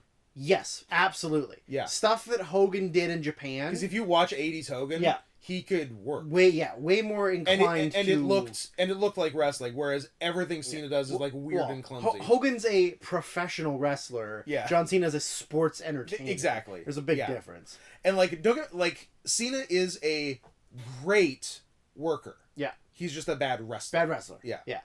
4 1/4 versus Flair in *94 is weird to me that's his highest rated like a match. Bash at the Beach or something. I mean, it's not like. No, it's in October. Oh, so Halloween Havoc. Okay. It's not like him versus Warrior is an excellent match, but you'd feel like that would be more overrated. Yes. Like that would be a 4.5. Yeah, like that match, if they did that match 1,000 times, it was not going to be better than what they did. Yeah. Like, Warrior is so horrible. Yeah. And that match is good. Yeah. El Generico / Sami Zayn, 4 3/4. Generico should have 1 4 3/4, and that's it. Versus Neville in 2014. So so everything he did in PWG and Ring of Honor was bullshit. Don't even talk to me about it. Wow. Don't even talk to me about it. Anything versus Steen. Anything versus Danielson. Scott, you couldn't even... Anything versus Claudio. Scott, you couldn't even kill that many dogs if you wanted to. It's impossible. Just didn't happen. Yeah, more like 200,000. Yeah. Man, speaking of Steen, 4.5. Not even a 3/4. 1, 2, 3, 4, 5, 6, 7, 8, 9. Wow. 4.5 matches. Elgin, Cena, Zayn, Cesaro, Miz, Zayn, Survivor Series 2016, Roman Reigns 2017, Money in the Bank 2017, Reigns December 20th, 2020. TLC. Yeah. Yeah. So 8 of the 9 in WWE. Yep. Because fuck him, right? And his best indie match of all time is a Michael Elgin match versus Michael Elgin in 2020 or 2012. Awesome. Don't ask questions. Isn't there a Steen and Generico versus Briscoes? No, somebody in PWG that is like amazing. There's all kinds. No, but of it's those. like is it a ladder match? Do they do a ladder match against the Bucks? I don't think there's a ladder against the Bucks in PWG. There's I think there is a ladder against the Briscoes in ROH. I think they did like the ladder war, which maybe that's what I'm thinking. Which has like the dive through the triangle in the ladder, and yeah, that's what I'm thinking of. Yeah, that match is wild. Isn't that fantastic? Great? Yeah. It's unbelievable. Yeah. No, only in the E. Yeah. Morishima. Yeah. 4 3/4 and only 1 against the man who will be named later. Yeah. Jesus Christ. The next 1, 2, 3, 4. The next 4 names on this list are making me angry. Are they all linked? No. Okay. 2 are. Okay. Marufuji. Yeah. 4 3/4. Yeah. 1, 2, 3, 4, 5 4 3/4 matches. Yeah. Are you kidding me? Yeah, and the next one's even worse. Kenta. 4 3/4. You could make a case for Kenta being the best wrestler of the 2000s decade. I agree. Absolutely, he is the best wrestler of that decade. Yeah, it's him or one other guy. Who will come? Who will come up again? Yeah, but I think they're honestly the 2 best. Nigel McGuinness, or as I like to call him, Desmond Wolfe. 4 3/4, only twice. Yeah. When he was literally the hottest thing in Ring of Honor. Yeah. And no 5 stars. Fuck him. Longest reigning champion? Joe? Wasn't Joe longer? Was he longer? Maybe I take it back. Is McGuinness the longest reigning pure champion? Maybe. Joe is March 03 to December 04. So a year and 9 months. That's probably long. Nigel was October 07 to April 09. 1 year and 6 months. Joe's longer. Mm-hmm. Yeah. Nigel's second. Dean Malenko. Yeah. 4.5. Yeah. Bullshit. Dean's one of the best wrestlers of all time. I don't even want to finish it yet. What I want to do I'm just too mad. Is I want to drive to California and I want to kill Dave Meltzer. This is my catcher in the rye. This list is telling me to kill Dave Meltzer. We're in so much trouble if someone kills Dave Meltzer in the next week. Yeah, absolutely. Or like COVID gets him. Oh boy. Seth Rollins, 4 3/4. Davey Richards and Cena Lesnar. Davey Richards is Tyler Black's best indie match? Apparently. No. Disagree. Lesnar, 4 3/4, and one of them is him, Reigns, Joe Strowman 4-way. Yeah! When I wrote that, I was like, am I doing this right? Am I making a typo? Does he not remember Lesnar Goldberg? That match rules. Yeah. Granted, it's only 3 minutes long. We're not being ironic. We're talking about the good... Yeah, not WrestleMania 20. Yeah, the good 2017 Lesnar Goldberg, which legitimately slaps. Spots. Not finishers, which is horrible. But like Lesnar Angle, Lesnar... the Cena Rollins 3-way. Is that on? It's on there. That's the other one. That's 4 3/4. Yeah. The Mania 31. Yeah. The Lesnar Reigns and then Rollins cash in. That's amazing. Yeah. Lesnar Cena. Fucking Lesnar's first match back is it was, I believe, your 2012 match of the year. Yeah. So see, Cena has had a 5-star match. There you go. He's had a ton, and it's crazy. Yep. I mean, Triple H 4 3/4. That blows my mind. It's surprising. I mean, the Benoit Shawn is a 5-star. That's 5. The him Taker at Mania 2012. 2012 Hell in a Cell. Yeah, I like 2011 the much backyardy better, one. yeah. The backyardy one. But yeah, Meltzer rated Yeah. the Hell in a Cell higher, which I completely disagree with. I also agree. And what else is it? Oh, is the Steve Austin No Way Out 01 3-state? I think that match is boring as shit. I don't remember it. Yeah, It's been too long. I am not on board with the that the other one he's got rated high is him and Austin versus Benoit Jericho when he blows out his quad. That match is great though. Yeah, but how is it 4 3/4 if he blew out his fucking quad? He blows it right at the end. No, it is 4 3/4. Yeah, no, I'm not mad at that one. Roddy Piper 4 stars. That's kind of crazy. Yeah. Not that he's not a 5-star guy. Yeah. But 4 stars seems high for a guy who's a bad wrestler. And one of the 2 matches isn't even him, Bret Hart. Yeah. It's a 6-man tag with him and Steamboat and Junkyard Dog against Savage, Adonis, and Harley Race. Which sounds like a pretty fun match. Sure. I would watch that. And then him versus Mr. Perfect in December 90. Just a random thing from MSG. But yeah. Him versus Bret Hart is probably his best match. Is it not? It's up there for sure. I don't know. And he probably did a bunch of good stuff in Portland in the early 80s. Jesus Christ. All right. So Randy Savage, 4.5. Him and Steamboat is 4.5. Yeah, that's right. Also, that's the rating that I think if you polled a bunch of longtime wrestling fans, if you could change one Meltzer Starr rating, that's the one. It would be changing Steamboat Savage from 4.5 to 5. Ted DiBiase, 4.5. Yeah. Has he not seen DiBiase and Duggan? Hacksaw Jim Duggan?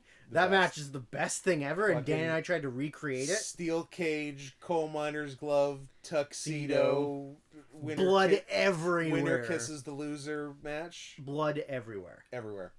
Kurt Hennig, 4.25. Yeah. 1. And look at the matches, and tell me what's wrong with one of them. With Kurt Hennig? Yeah. He only has 1. Oh, so it's Bret Hart in 93. Yeah, not Bret Hart in 91. You know. The better match. Why not? King of the Ring 93 over SummerSlam 91. Yep. The fuck out of here. He's wrong. You double put the Hardy Boys, so obviously you were very angry about the Hardy Boys. Probably because I had Matt and Jeff separately, and then changed one, and then changed both without deleting one. Yeah. Christian, 4 3/4, and none of them are Christian versus Orton. They're all TLCs, right? It's just the 2 TLCs. The 2 being Mania 01 and then the SmackDown one. Yeah. With Benoit and Jericho. Yeah. Yeah. Edge, 4 3/4, and none of them are Edge versus Orton at WrestleMania. No, they're not, Drew. Nor should they be. Because Edge Orton at Mania was the worst match of 2020. Fiend John Cena was worse. No. I hated that. I hated that more. It took less of my life away. It is true. Then, and didn't give me nightmares. And all of the Edge ones are tag. Yeah. TLC, the second 2 TLC, and then him and Ray versus Benoit and Angle. Yeah. So that you're telling me that Edge didn't do anything from 02 till 2010? That was worth a damn? I guess that's what I'm telling you. Okay. Okay, so now we're at the Can you even? Can you even? Can you even? Kurt Angle. 4 3/4 and only 3. Yeah. Only 3. Him and Benoit versus Ray and Edge. Him versus Benoit in Rumble. And him versus Shawn. So everything you said is 100% 5 stars, first of all. Secondly, there's probably some more. There's definitely some more. There are...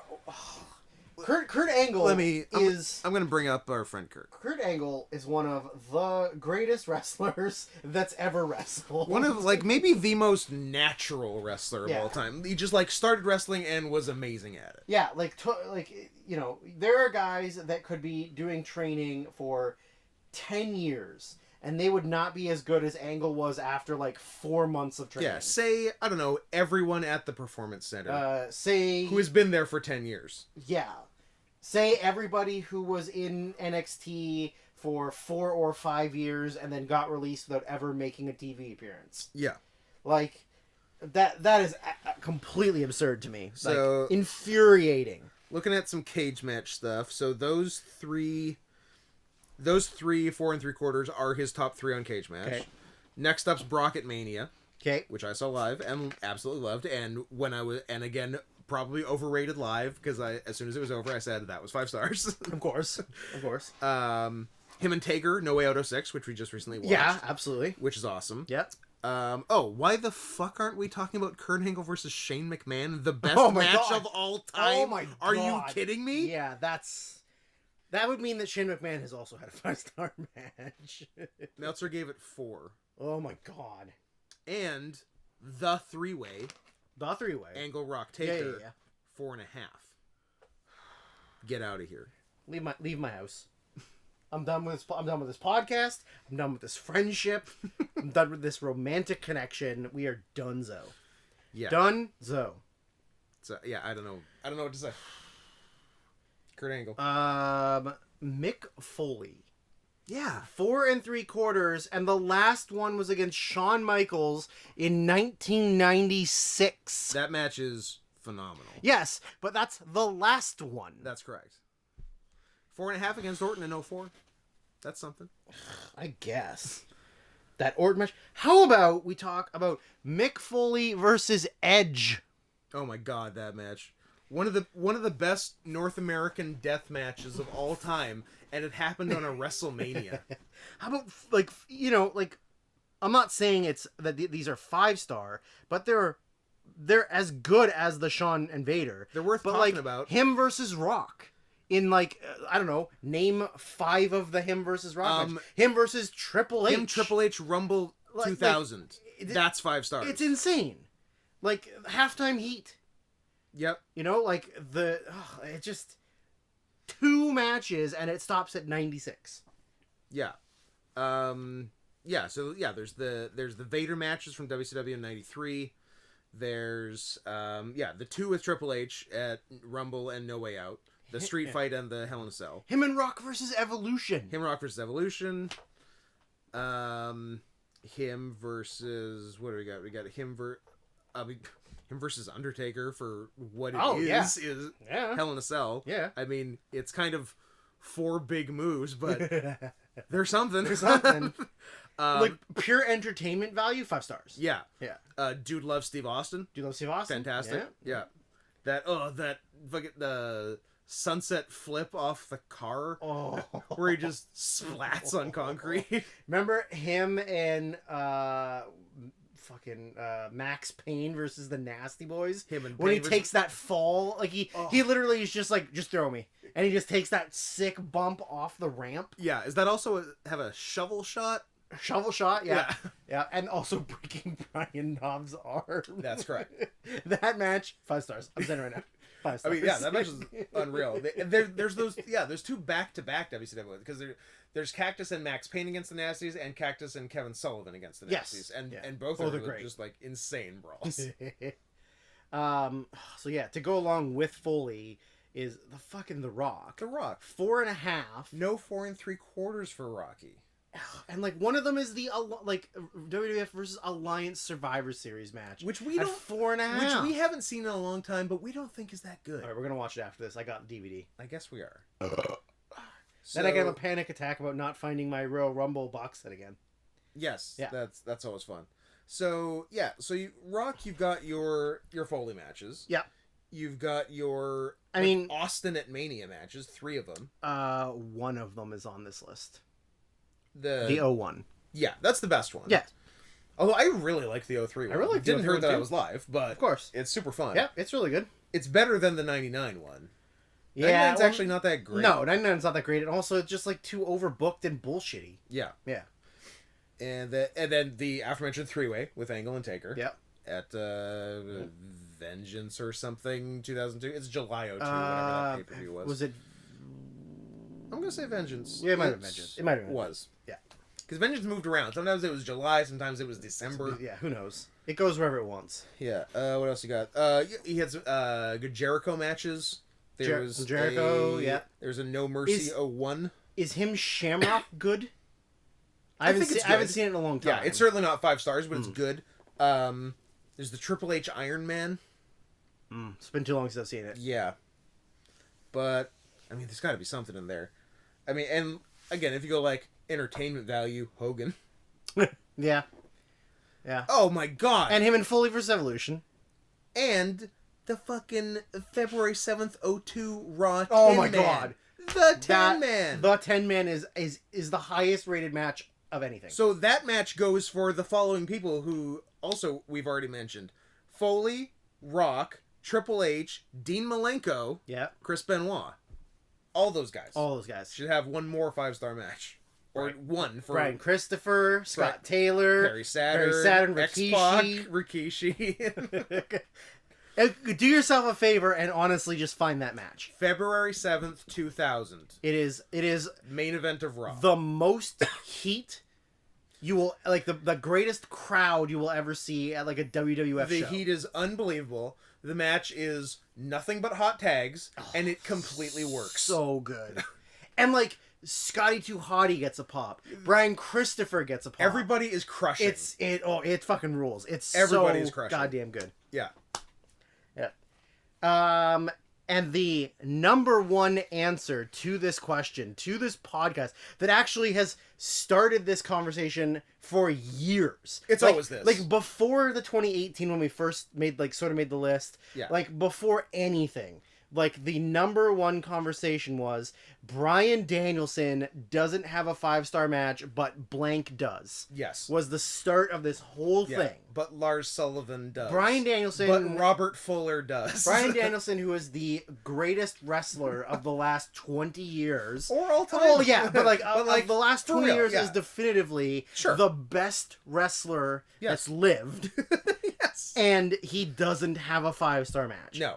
And even saying that he doesn't have a 5-star match, he only has 6 4 3/4 matches for a man who literally has probably before the injury that made him retire. Yeah. Probably wrestled the most matches of anyone in that time period. And 2 of those 4 3/4 are after the injury. After the injury. Against AJ Styles.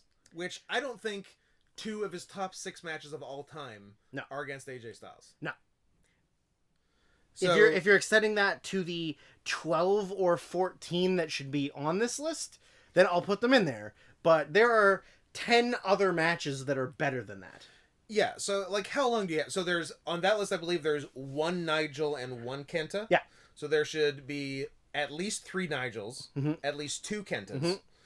There's a Morishima. Yeah, there should be, at least 2 Morishimas are arguably 5 stars. Then you've got there's a Doi. The Doi one's great. You've got the Ring of Honor 3-way from the first show. Oh, yeah. Daniels and Loki. Yeah. You've got what else you got? Let's go by cage match. His number 2 match of all time on cage match is his PWG farewell against Chris Hero. Okay. From 2009, which I think goes like 40 minutes and is unbelievable. Yeah. Then 4 of his top 6 matches are versus Nigel McGuinness. Sure. Yeah. So there should probably be more of theirs on there. There's, that him and Tyler Black versus American Wolves, which is I think I've seen, but it's been a while. There's a couple of fantastic him versus Joe matches. There's one higher on cage match than the one I'm thinking. So there's an 06 one, which would be a title defense. Nope, it wouldn't. It would just be a match. There's an August 06 against Joe, but there's because I remember in 03 and 04 between Ring of Honor and PWG, Danielson and Joe had a few matches in both. They were all good, but none of them were the one. I'm like, I want you guys to have the one. It's literally the same as me and you until 2013, and then after that we had a number of the ones. Yeah, like we had several good matches, but we knew we had like such a better match. There's something more to this. Yeah. So and then I remember Danielson and Joe had a big one. It was like October 04. It was like in between the 2 Joe Punk 60 minutes. Yeah. There was a Joe Danielson that was just as good as either one of them. Yeah. There's that Danielson Shingo we watched from his brief hiatus. There's a Marufuji. There's all kinds of shit. There's like that 55-minute match with Roderick Strong. There's that 87-minute match with Austin Aries. No thanks. It's pass. But you know, I don't need that. Go Shiozaki from ROH in Japan in 2007. Yeah. And yeah, it's just that I bet you is a real hard chop fest. Oh, and I bet you right. Danielson's chest looks like shit afterwards. Like that Rumble. Yeah. Where he just let everybody come in and fucking chop him down. And there's a Danielson and Claudio versus Quack and Jigsaw I am intrigued with from what would probably be his last Chikara match because it's late 09. CM Punk, that pay-per-view match. Yeah. Over the Limit? It was the one after Extreme Rules. Over the Limit, yeah. He gave Sheamus his best match in that 2 of 3 at Extreme Rules. Yep. The month before. Yep. Yeah, he had a good 2012. As anyone who's listening... Oh, that fucking John Cena SummerSlam 13. Yep. Was awesome. Yep. Anyone who's listening can't tell, Bryan Danielson is Scott's favorite wrestler in the world. He's up there. He's a little gay for him. I mean, he's pretty good at wrestling. I'll give him that. He's pretty good. Yeah. So, yeah, it's truly insane that he does not have a 5-star match. It is a crime against God. Yes. That Danielson does not have at least one, but like if not 10. 7 or 8 5-star matches. Yeah. Yeah. And I had briefly looked up who has the most 5-star matches. I think we looked that up a while ago. Yeah. Who do you think? I don't remember. Kobashi is second. Misawa is first. Okay. Yeah. Which makes sense. Yeah, but I'd honestly say it's still a little surprising given how much more liberal with 5 stars he's been in the Okada era. True. And Okada probably will pass them both. What's Okada at? Can you tell? Or tied for 8th is Ibushi, Ospreay, and Manami Toyota. Okay. With 13. One of those is not getting more. I don't know if Manami's got another 5-star in her, unfortunately. The other 2, probably a lot. Probably a lot. So they'll move up. They'll move up considerably, actually. 7th is Tanahashi with 14. We'll probably move up a little, but I don't know how many 5 stars he's got. Not a lot. Got a few. He's got a few. Although him and Shingo had one this year. Him and Shingo, absolutely. Good. 6th is Taue with 15. Probably not having more. Taue's probably done. 5th is Omega with 17. Okay. Tied for 3rd is Kawada and Okada. I mean, with 21. Both of them could have more. It's not like Kawada can't wrestle. He's just not wrestling. He hasn't in 11 years. Yeah, but maybe it's time for that comeback. Edge was gone for 10 years. You know what? Edge was gone for 10 years. So maybe Kawada's coming back. And then Kobashi with 23, Misawa with 25. So if Okada does 4 more, he's tied for first. Don't worry, he's gonna do 4 more. I'm pretty confident. Unless he just keeps getting to wrestle Evil and Dick Togo. Unless he only wrestles Evil for the rest of his career. Yeah. Which it sort of feels like he is right now. But hopefully things change. I guess there is the possibility that he's coming to do America. So if he does I don't know, Okada versus Phoenix, Okada versus Pentagon, Okada versus Pac, Okada versus the Butcher, or the Blade, or the Bunny. Mm. Yeah, I think there's probably I would put all of your life savings and mortgage your house on Okada getting number 1. More 5-star matches than Misawa. Yeah. I don't think he's done wrestling anytime soon, and I don't think he's going to be a bad wrestler anytime soon. Literally barring a career-ending injury, he's going to beat it. And if anything, we've kind of learned that he's indestructible because Shibata literally headbutted him as hard as he could, and Shibata got hurt. So I'm pretty sure you can't kill Okada. Yeah, Okada really hasn't missed much time. No, he's never hurt. Yeah, and even any of the time he's taken off was to film that stupid movie. Yeah, that's true. Actually, he's been pretty lucky injury wise. Yeah, and considering he's having 40-minute matches on all big shows, or what at least was for several years. Absolutely. And he like doesn't really miss any of the build-up shows. No. He's on every show. Yeah. And like, nope, I'm cool. So. Yeah, he's pretty good. I'll give him that. I'll give him that. But yeah, anyways, so that's the end of the list and the hate crime and atrocities that have been committed against Bryan Danielson. Yep.